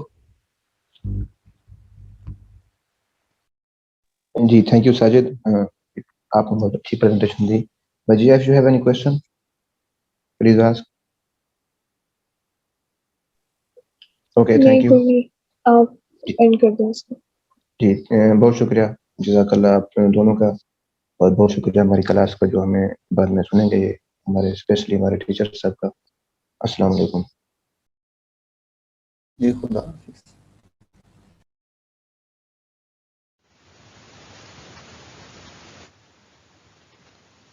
Bismillahirrahmanirrahim. Assalamu alaikum class and my respected sir. I am Umar Tahir from MS Project Management. Today the topic of my presentation is towards a comprehensive project stakeholder management approach for HR projects. I am explaining the first part of my presentation. The second part is explained by Heather Abrar. So moving to the next slide. First of all, contents. The main contents of the chapter that are discussed in the next slides. First one is relevance of stakeholder management for HR projects. Project stakeholder management approach, and it is further divided into two main parts: managing of stakeholders and managing for stakeholders. And then we discussed in the next slide that what are the differences between these approaches is that we are discussed above. And then of course balancing approach is very important. One way to take advantage of the strength of both approaches is to combine them. When we are looking for balancing approach, there are several combinations are possible. For instance, it can be necessary to use different approaches for different stakeholders, or to use different approaches in different phase of the project. Then moving to the next content, that is managing project stakeholder as part of project management. And then startup for project stakeholder relations. These are contents are discussed in the next coming slides. So we moving to the next slide. Main objective of the topic project stakeholder management approach is very important. Discuss relevant methods for analyzing, engaging and disengaging of project stakeholders. It is also very important step in the project stakeholder management. Then we are moving to the roles of the project stakeholder management. We have also discussed the roles of the project stakeholder management, that what type of roles they have to implement them for the success of their project. So these are all explained later. Then we are moving to the next slide. The next slide, the first content that we have to be explained, the relevance of stakeholder management for HR projects. The purpose of project stakeholder management is to increase the likelihood of the project success. As we discussed earlier that project stakeholder management, the main purpose of project stakeholder management is to increase the likelihood of the project success. Then all purposeful stakeholders related activities carried out in order to enhance the project success. Stakeholder activities are also very important in the management for HR project.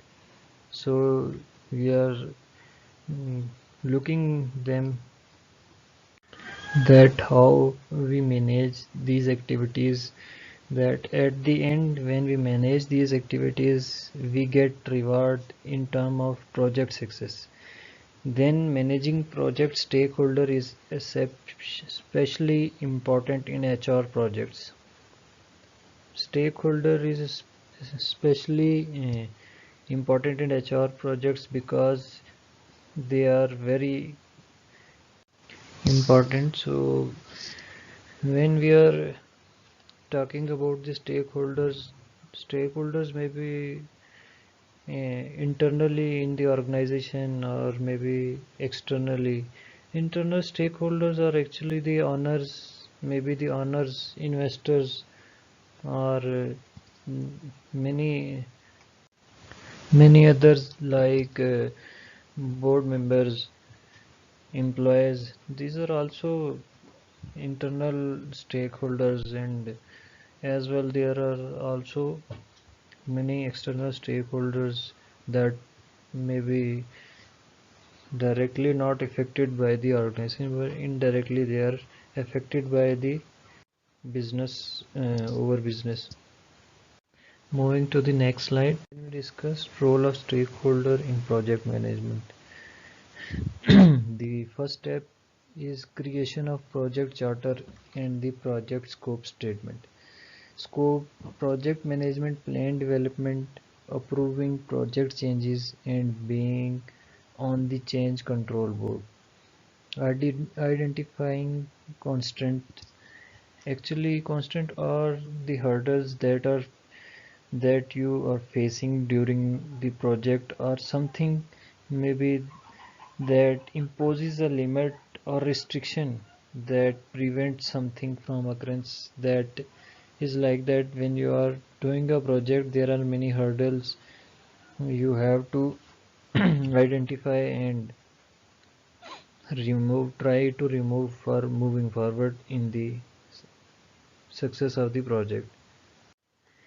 Then risk management is also an important factor because whole of the project depends upon the management of the risk. If we are failed to manage the risk, then we over project and over efforts will not be able to give us reward in the form of project success. So we have to manage the project risks. Then we are moving to the next slide. Then we discuss what is stakeholders. A stakeholder is a vested interest in a company and can either be affect or to be affected by the business operations and performance. Typical stakeholders are employees, customers, suppliers, communities, government or trade associations. An entity stakeholder can be both internal and external to the organization. As we discussed earlier before, internal stakeholders are those people whose interest in a company comes through direct relationship, such as for example employment, ownership, investment, board members. And if we are talking about the external stakeholders, are actually those people who do not directly work with the company but are affected somehow by the actions and outcomes of the business. For example, these may be included customers, client, business partners, suppliers, and shareholders are the examples of external stakeholders. So we are moving to the next slide.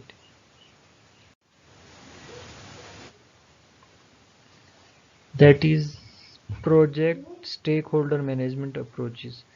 Two type of approaches: managing of stakeholder and managing for stakeholders. Managing of stakeholder is important because to prevent stakeholders from undertaking actions against the interest of the project.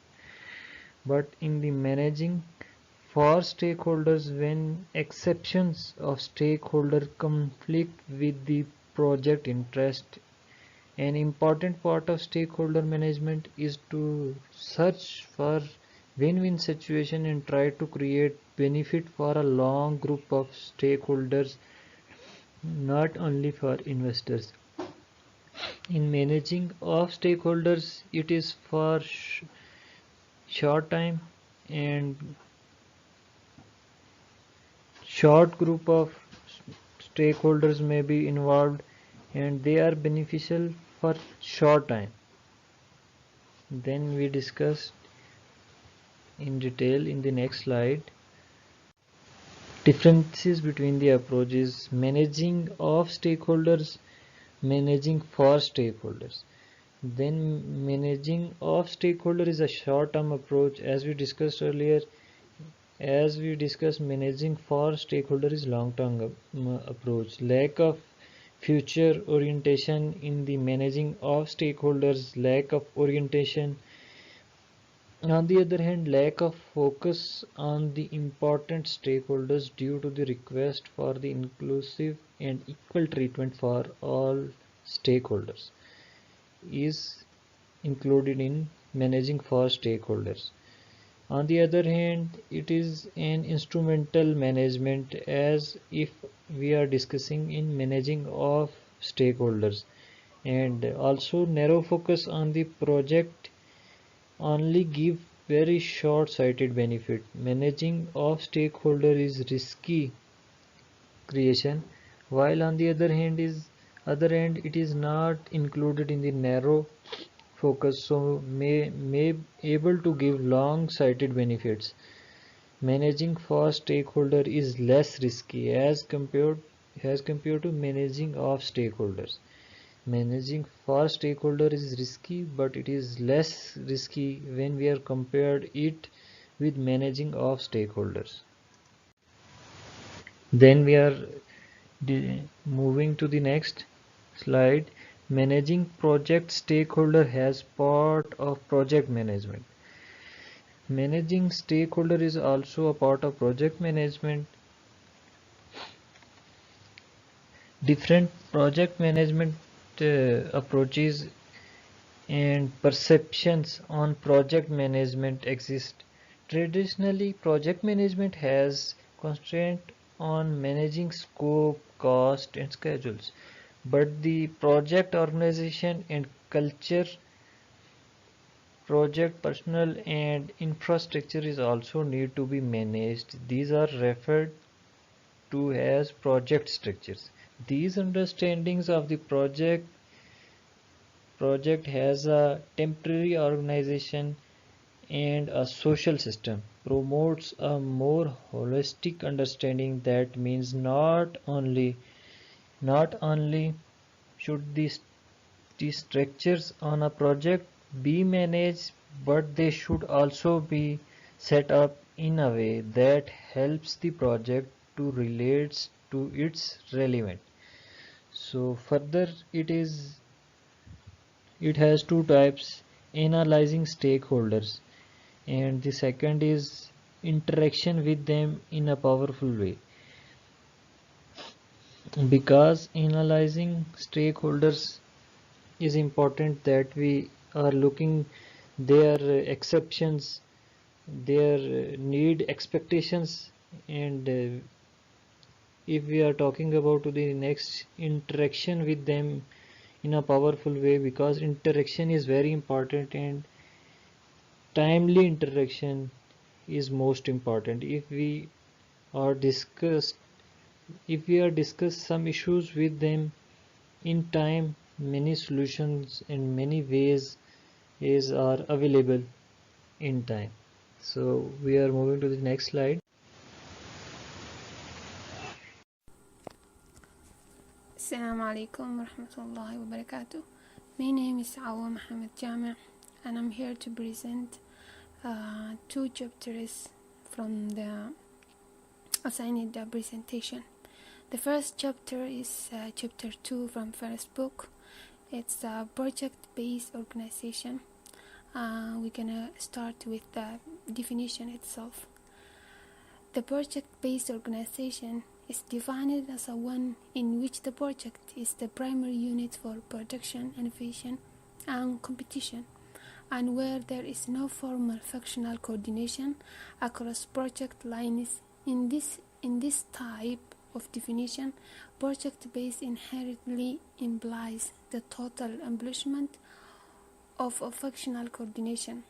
However, it is a somewhat indeterminate if this is only concerns the functional coordination of a core activities such as production and innovation, or if it rules out of all forms of functional coordination across the project.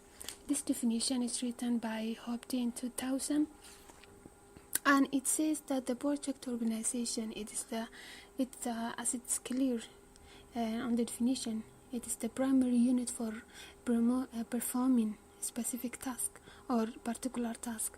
For example, marketing, advertising, legal firms, studio production or film industries, or any other type of based organizations. And that's the definition. We're gonna proceed with the features or distinctive features of the project-based organization. The project-based organization have a set of common characteristics. Their core activities are performed in a project. The project work in a common as a part of everyday business. The projects are embedded in a permanent organization context, and the people are hired by the permanent organization, not directly by individual projects. Elaborating further in these characteristics, then a set of features can be identified as a distinctive for project-based organization. The first feature is a goal-oriented, team-oriented, and the second one is the team-oriented and knowledge-intensive. The third one is a temporary. The fourth one is interdisciplinary and cross-functional, tensional. The last one is a multi-employment organization. And the next slides we're gonna go through these features one by one. So here we have the first one is the goal-oriented. So projects have a quite specific targets in a term of delivery and completion date. They are processes intended to produce a certain results.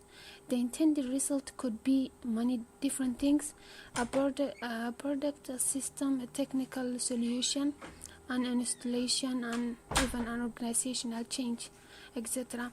Some projects have an outcome that is very difficult to specify in advance. The outcome as such might be more or less impossible to reach. Others have a relatively clear end state, but the process of getting there could be difficult to conceive and specify in a priority. Still, others might struggle with both these challenges. The first one could be unclear goals and unclear processes. For example, it might include the development of a new fighter aircraft, an automobile packaging system, telecommunication system, So this is the examples or the explanation for the first feature of a project-based organization, which is the goal-oriented. We're gonna go to this to the second one, the team-oriented and knowledge-intensive organization.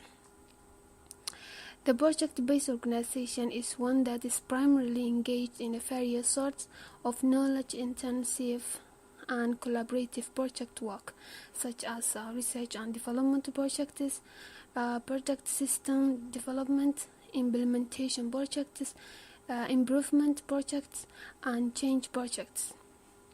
These project-based organizations are combined efforts and diverse kind of teamwork stand at the fore. This means that the project-based organization needs to integrate a knowledge resource in a fast and flexible in order to reach the defined goal within a certain time period. Therefore, project-based organizations are likely to be characterized by knowledge-intensive, which means that the competence and skills of employees have a greater importance than the other inputs. That is, the majority of employees are highly qualified and work involves complex problem solving. Because they involve in complex problem solving while working collaboratively. The third one of the features is the temporary organization. In a project-based organization, project work rather than being the exception is routine, although projects typically require non-routine technologies and solutions. The project also tend to be designed to the special purpose, meaning that there is an ongoing reorganization of them from one project to the next one. The organization normally has a set of procedures and standardized processes in place to carry out the projects, and in many cases, quite advanced and well-developed frameworks for project management include templates, process, descriptions, rules of specification, and instructions. The fourth one is interdisciplinary and cross-functional. To execute a project successfully generally requires instruction of people from a number of different areas expertise. It requires input from various knowledge bases and communication across functional boundaries. Therefore, a project normally cut across organizational lines such as functional or departmental lines or company boundaries. This implies that most projects consist of different areas of expertise, disciplines, and knowledge bases whose efforts need to be combined in various ways. Forms of integration could range from people collaborating intensely, communicating on a day-by-day basis, and being co-located in a shorted office space, and to their having far less communication and collaboration, and perhaps not being physically co-located, although still being deeply engaged in a high interdependent problem solving. Fifth one is a tensional organization. A project-based organization consists of a permanent organization framework in which a temporary projects are embedded. Projects come and go and contribute to the evaluation of the permanent organization. Projects enable the organization to integrate knowledge and competence across functional and administrative lines, focus on the efforts or on reaching the set goals within a pre-given time zone, and maintaining organizational flexibility to respond to changing environment requirements. On the other hand, as they studied by Hudbay in 2000 indicates, a project-based organization within a limited or even a lack of functional coordination is inherently weak in coordinating process, resources, and capabilities across the organization as a whole. Consequently, the project-based organization incorporated the dilemma of a conflicting needs of the temporary project and the permanent organization setting that defends a long-term development as well as routines and inter-organizational coordination. It's the 51 feature that you can distinguish project organization from the other projects. The last one is the multi-employment organization. Being involved in a project work is the constant context that does not necessarily equal having a permanent employment contract within a project-based organization. Even though human resources are employed or hired by the organization rather than individual projects, some people might be involved in a temporary base to carry out work in a specific project. Others might be hired to lines or competence pools within the project-based organization and involved in various projects over a time. But they maintain their employment contract elsewhere, for example, within a technical consultancy. For many project-based organization is an even a strategic issue to increase the ratio of involved, which is the number of people involved in an organizational operation. So the final one of the features is the multi-employment organization, and it talks about that the project-based organization can have temporary employment and permanent employment, and you should care both of the employees equal, which means you cannot prefer the permanent organization over the temporary. Permanent employees over the temporary ones, which means they might be more useful for the project than the permanent organization. So the human resource of that specific project-based organization department should look that carefully and take care of all the employees in the same way.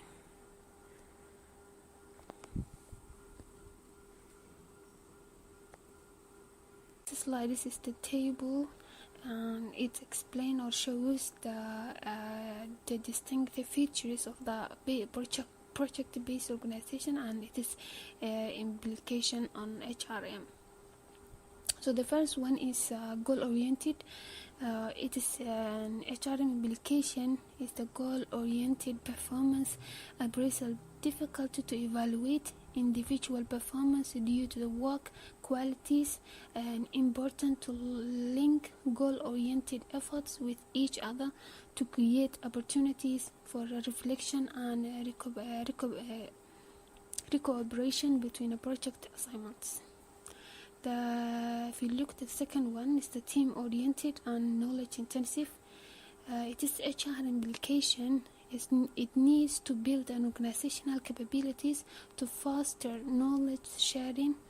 Needs to develop knowledge and competence continuously.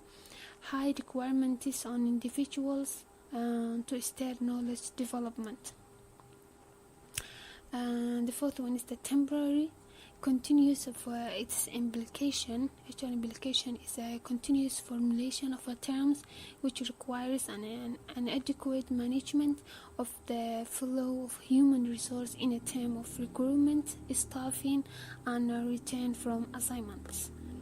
The cross-functional feature, it is HRM implication, is the work is typically carried out in a parallel action localities. Difficult to oversee work situations, difficult to control, might lead to difficulties with regard to the knowledge development, lack of knowledge depth, and evaluation. The last two features is the tensional and multi-employment. The tensional and it is HRM implication is that a different authority system and priorities might be in a conflict what is the best for a temporary system, it is not always good for the permanent system. So they mean that what is good for the temporary system might not be good always for the permanent system. This is equally true for the individual performance. What is good for an individual performance in a local project, it is not necessarily good for the firm level performance. Last but not least, the final feature is the multi-employment. The workforce is continuously constituted by people within a different types of employment from a different evaluation. This means that the management of human resource is not equal to the management of relationship to the employees. Instead, it includes managing the relationship to all involved, which is the employees, regardless of their type of employment contract. This is the final summary of the chapter. It says that the human resource should be aware with or care about all the features of the project-based organization equally in order to achieve the ultimate goal and to produce or to get a more outcome, which is should be good at the end of the project. We're gonna go to the second chapter of the presentation, which is in the third chapter of the book, and it is the litigation-driven human resource management change. We're gonna start with the background or the introduction. The inputs was a federal class action lawsuit that was filed by the agency's African American Special Agent, alleging a pattern and practice of race discrimination in all aspects of employment within the agency. To resolve the lawsuit, and before the even class started, the government entered into a settlement agreement with the plaintiffs.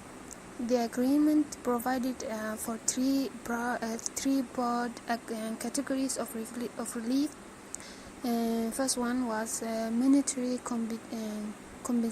compensation to the member of all the class and their attorneys, and second one was individual and non-monetary equitable relief to deal with the claims such as unfair performance evaluation, the denial of training, and a failure to be selected for promotion, and change to a wide range of human resource system and practices. So that was the case which was presented in this chapter. It was a lawsuit that was against the agency, and it's filed by the African American employees in the agency. They said that they have been facing race discrimination of all aspects, and the government entered with a settlement. So we're gonna proceed with that introduction. One of the challenges for the agency was identifying an outside contractor who could efficiently complete the requisite work while being politically safe enough to navigate the multiple sensitive associated with this type of effort. However, for a variety of reasons, including finding constraints and methods was not available option. In addition, agency's personnel lack the requisite technical knowledge to prepare a comprehensive request for a proposal, as they also lack the expertise associated with a building agreement.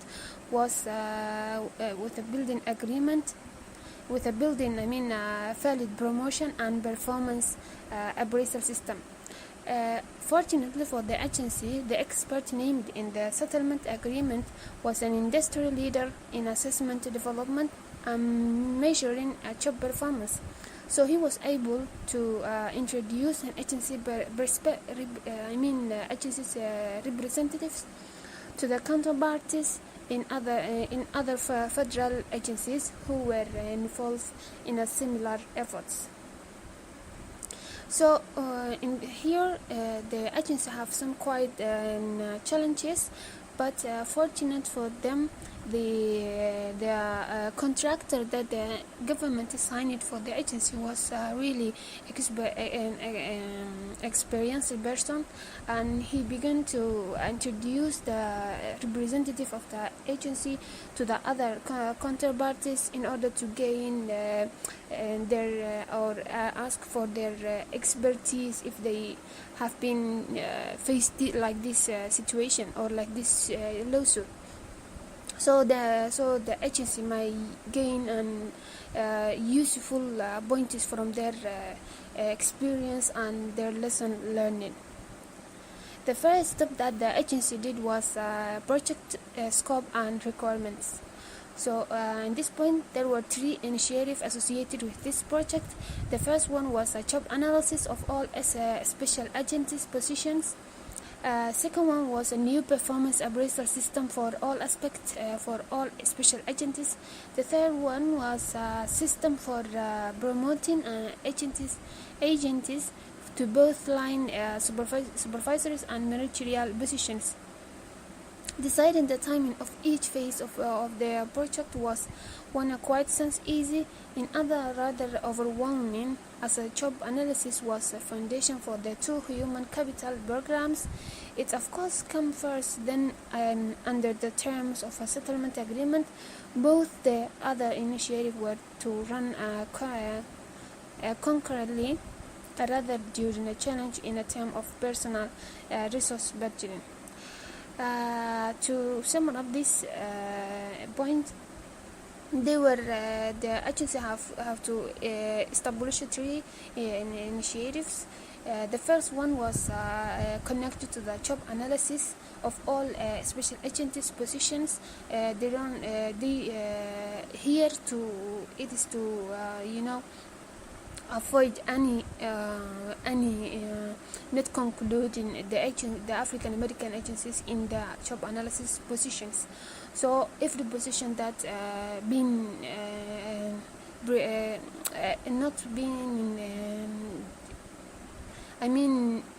every position that is open now should be open for all the employments in the agency, and not just for the other races, like the white people or the Caucasian or anyone. It should be open for the all employments in the agency, including African American staff. The next one was a new performance appraisal system. The agency was not having a good performance appraisal system, so they have to begin or build a new performance appraisal system. The third one was a system for promoting agency to both first line supervisors and managerial positions. That means that they should promote everyone who is qualified to these positions, even if that person is an African American. So that is the summary of that point. In addition to the challenges that faced in this phase of the project, which was the scope of the work, the settlement agreement was silent about the type of the performance appraisal system or promotion process that would be acceptable to the parties. Instead, it simply indicates that the new system must be adhered to the following 3 requirements: be based on the job analysis result, be developed in accordance with the professional industry standards and government lawsuit and regulations.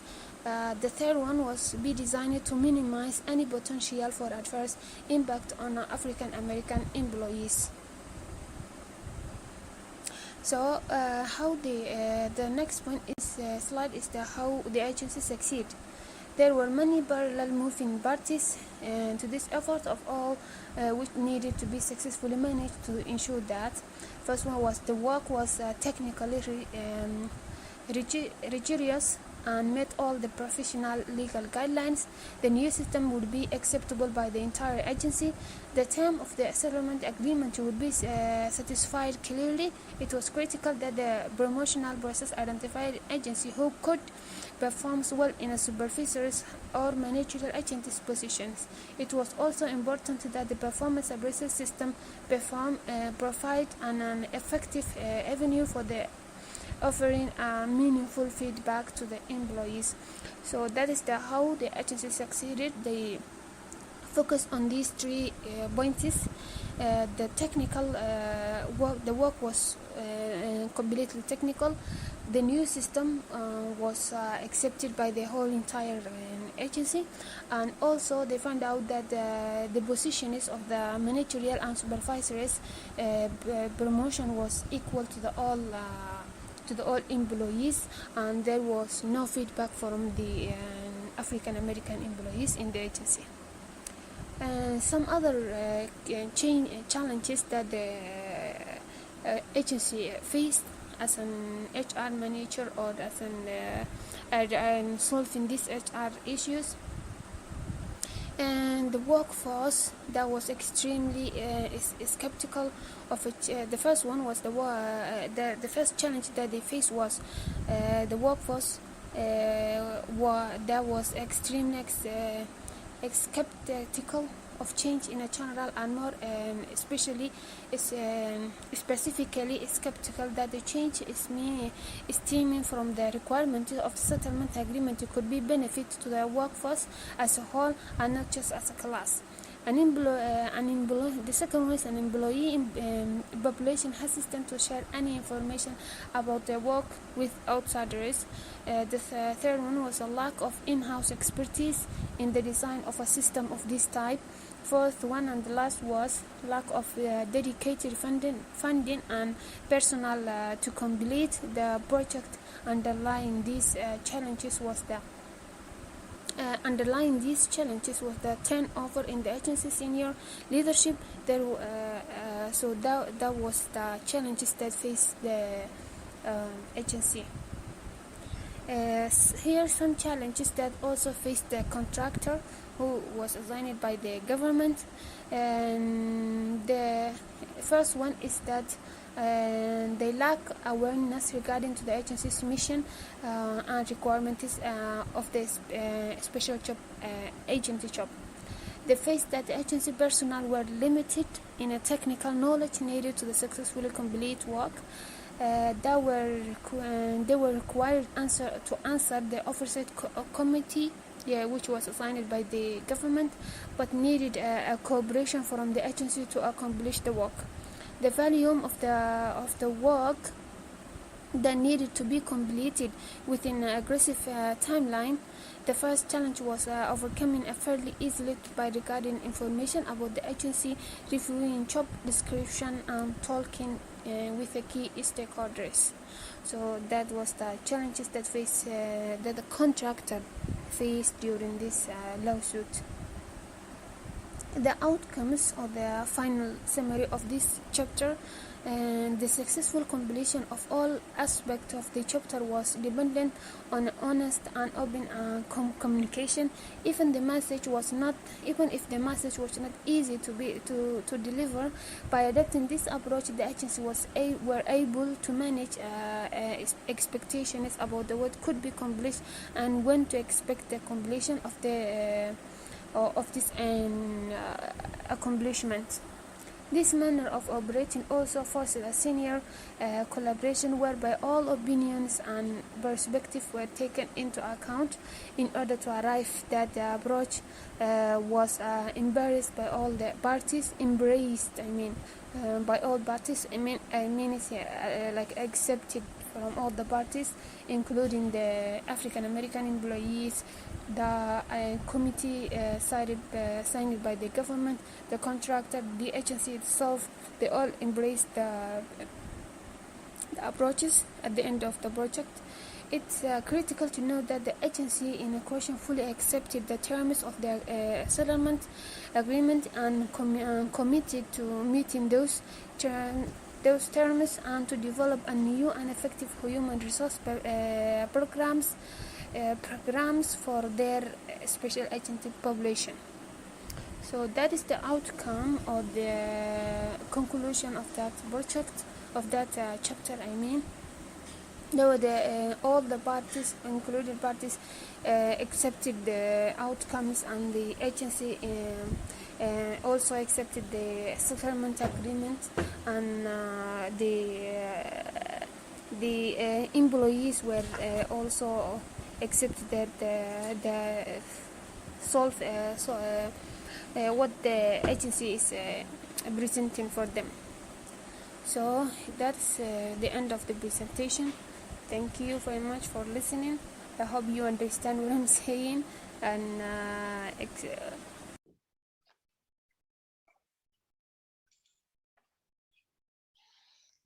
Assalamualaikum. I am here and I'm Jamil along my group members to represent a topic of litigation-driven human resource management change.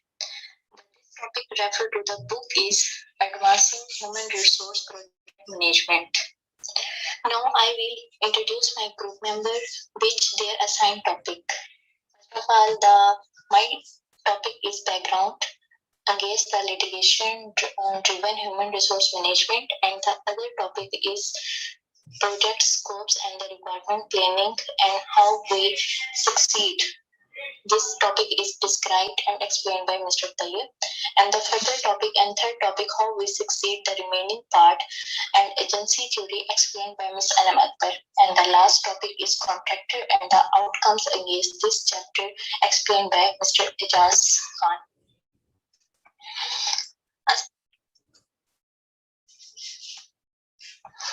In this chapter, we use the word litigation. Litigation means a suit of law and the judicial contest to determine and enforce legal rights. Now we will further move to the main topic, the background of the litigation-driven human resource management change. When we will working on large scales in which the human capitals of large amount involved in these projects. These projects under review under the judicial system. Number of unique challenges, outcomes which we face. In some cases, number of addition parties, for example, court and defendants involved. When we're working on a project management, some cases are very complex and contain a multiple-year project. Main focus on agent occupation with a federal law. Before the class was certified, government entered into the settlement agreement. This agreement, the three board of committee and categories are involved.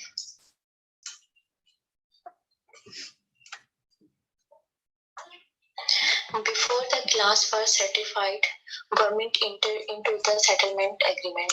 In this agreement, three board of categories involved. The first is monetary compensation, which money paid to employees in exchange for the employees' labor. For example, wages, overtime, salaries, commission, and bonuses. The second one is individual and non-monetary compensation. Include flexible time, benefits, time off, gym membership, and the other mentoring programs. The third one is promotion assessment system. A system and methodology to evaluate the promotion, replace the existing promotion plans for specified agent, and apply new promotion appraisal system introduced.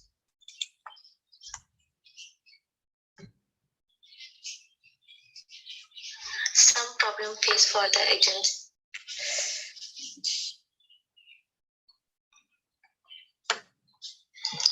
Settlement agreement against the new system based on the job analysis. For this agreement, a committee be composed for 5 members. The below 5 members which are decided on these criteria. The first is selected by the plaintiff. The plaintiff is the person who filed the complaint. The second, selected by the defendant prison. The third is one selected by the outside contractor, and the fourth is the agency representative, and fifth is the expert in the field. Some problem faced for the agency to identify outside contractor. The contractor effectively out.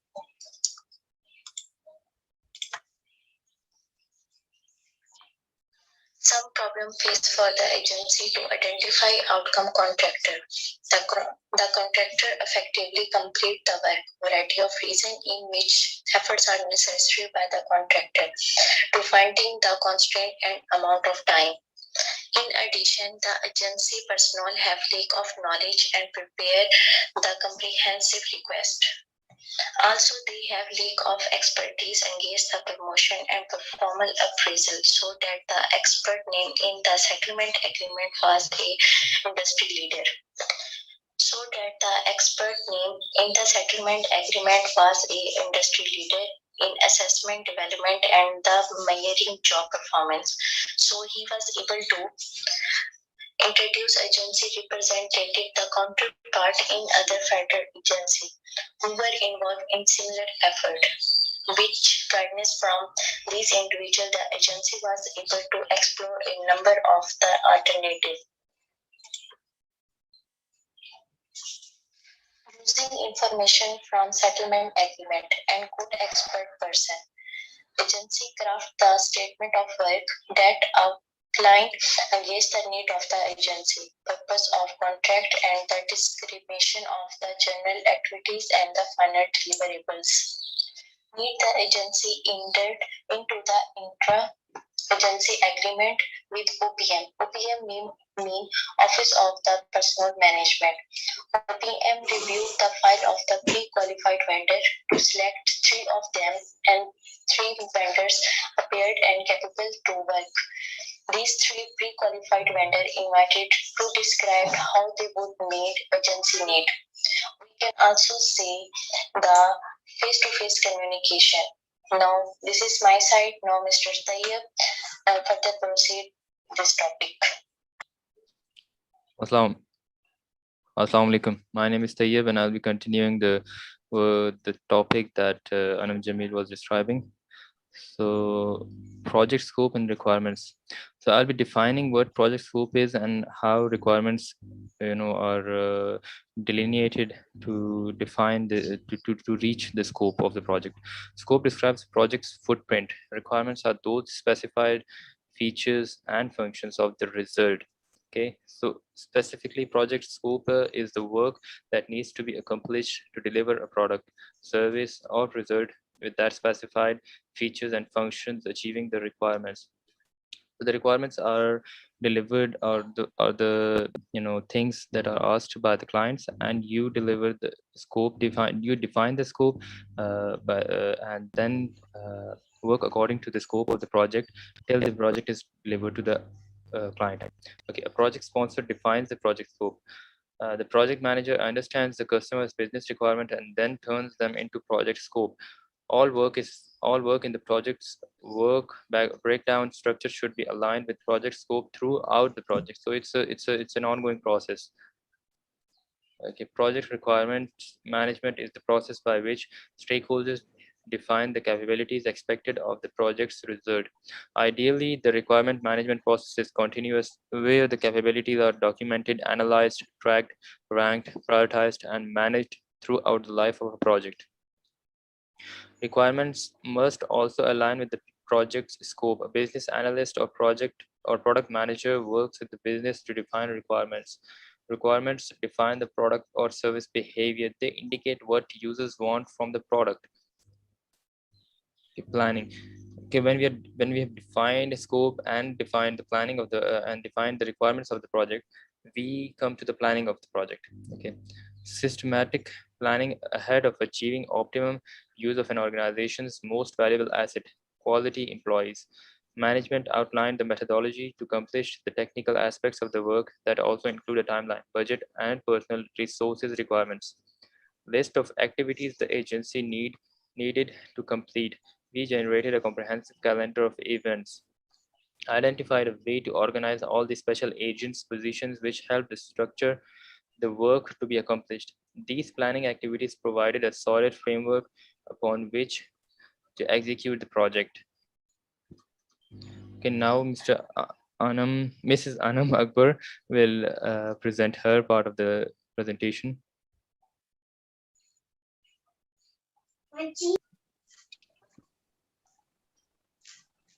My topic name is agency action, and my group member also explained the basic concepts of agency action.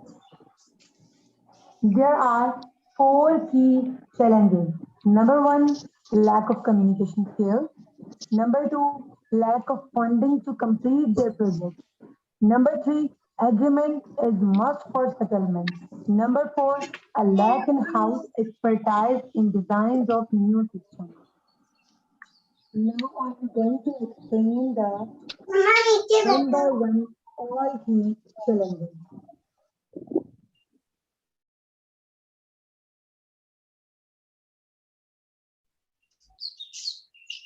First point is video distributed in every office. Then agency receives court approval. Then they distribute video every offices, companies, and agents and collect the data from different companies, and then agency manager creates new promotion system. Agency staff approves the new promotion system from committee and then implement new promotion system into the previous one. And the fourth point is agency representative relationship with contractor personnel. Agency representative travel with contractor and visit at every work and educate their employee and openly communicate with contractor personnel. What is the lack of communication when agency manager and contractor cannot openly communicate with each other? Then the new project selection process would be at failure position. The next point is the time period of agency action is 1 year and less than 1 year because agency was ready to implement new process. An agency project manager also create a new site and distribute information and program, update issues, and also answer employee questions. And then the next step is build trust through communication.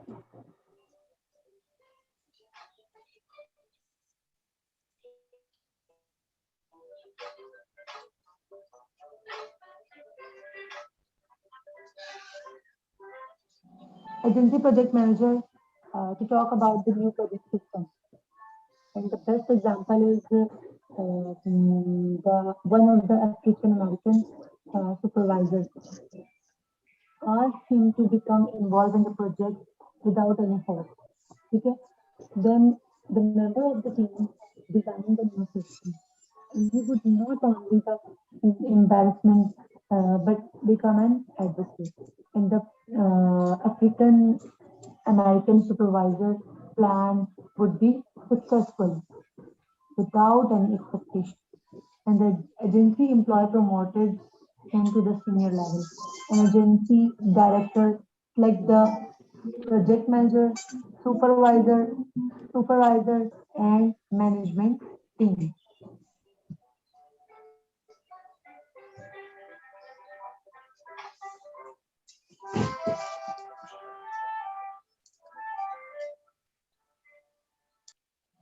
Project trust and promotion, example, executive, agency, and project manager, who will direct or lead the project, and their knowledge will be essential for the delivery of the project. These stakeholders are integral to the success of the project.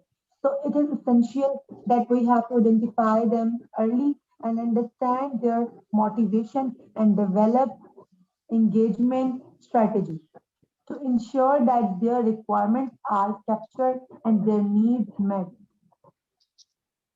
and you can see the diagram in two columns. The first one is agency and executive, agent population, class, non-class, and the project manager.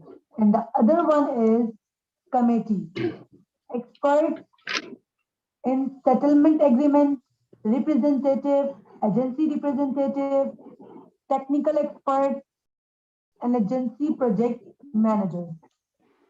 And project key player are responsible and accountable, for example, for holding the budget, maintain relationship, reporting on performance, providing resource, people and equipment, building their reputation and report their senior management. And they must, when we talk about and have keen interest in promotion and well-being, employee satisfaction, and etc. Topic is complete मैंने आपको कुछ इसमें points बताए हैं कि पहले वो video distribute करेंगे अपना डाटा कलेक्ट करेंगे न्यू एक सिस्टम क्रिएट करेंगे जिसकी वजह से वो अपना सारा डाटा कलेक्ट करेंगे कि वो देखेंगे कि हमारे प्रोग्राम्स में क्या इशू आ रहा है हमारी एम्प्लॉयज को क्या इशू हो रहे हैं वो इजीली हर चीज का आंसर देखते हैं और इसके बाद जो है एजेंसी और कॉन्ट्रैक्टर के बीच में इतना अच्छा कम्युनिकेशन होना चाहिए ओपनली कम्युनिकेट करना चाहिए उन लोगों को ताकि हमारा जो न्यू प्रमोशन प्रोसेस है वो फेलियर पोजीशन पे ना जाए वो अपने लेवल पे रहे तो इसलिए एजेंसी को रिप्रेजेंटेटिव होना चाहिए हमारे जो जितने भी एक्सटर्नल टेक्निकल है ना जितनी हम उधर वो सारी चीजें एक्सपर्ट होनी चाहिए हमारा एजेंसी प्रोजेक्ट मैनेजर जो है उसको उसका इतना ज्यादा कॉन्ट्रैक्टर के साथ ओपनली कम्युनिकेट करे ताकि हमारा कोई भी प्रोसेस जो है वो फेलियर पे ना जाए और हमारा जो जॉब एनालिसिस हो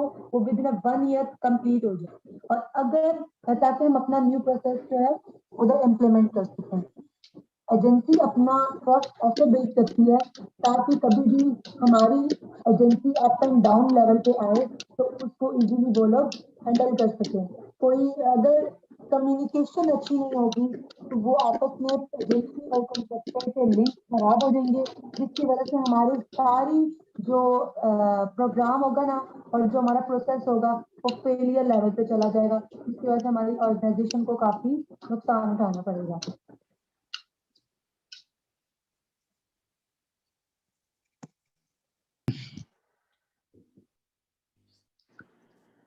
Bismillahirrahmanirrahim. My name is Muhammad Ijaz. Now I will present the final topic of this chapter. Topic name is contactor action. Contact action, basically an agreement that may be in written form or oral form that changes a contact is called contact action. And contactor key challenges. The other topic is contactor key challenges. There are few challenges that face the contactor during bidding. One is lack of awareness about the agency mission and requirement of the special agent job. Second one is the volume of the work that needed to be completed within an aggressive timeline. Aggressive timeline, basically it means short schedule or tight schedule, or in short part we also say that a schedule with barely enough time. Third point, agency personnel were limited in the technical needed to successfully complete the work. Agency person means person who are engaged through a third party. And fourth point है cooperation from the agency to complete the work.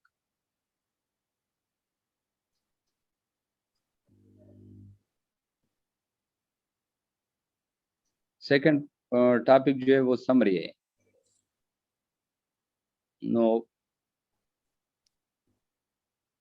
project will be successful when both the agency and contactor are truly take up or embrace each other.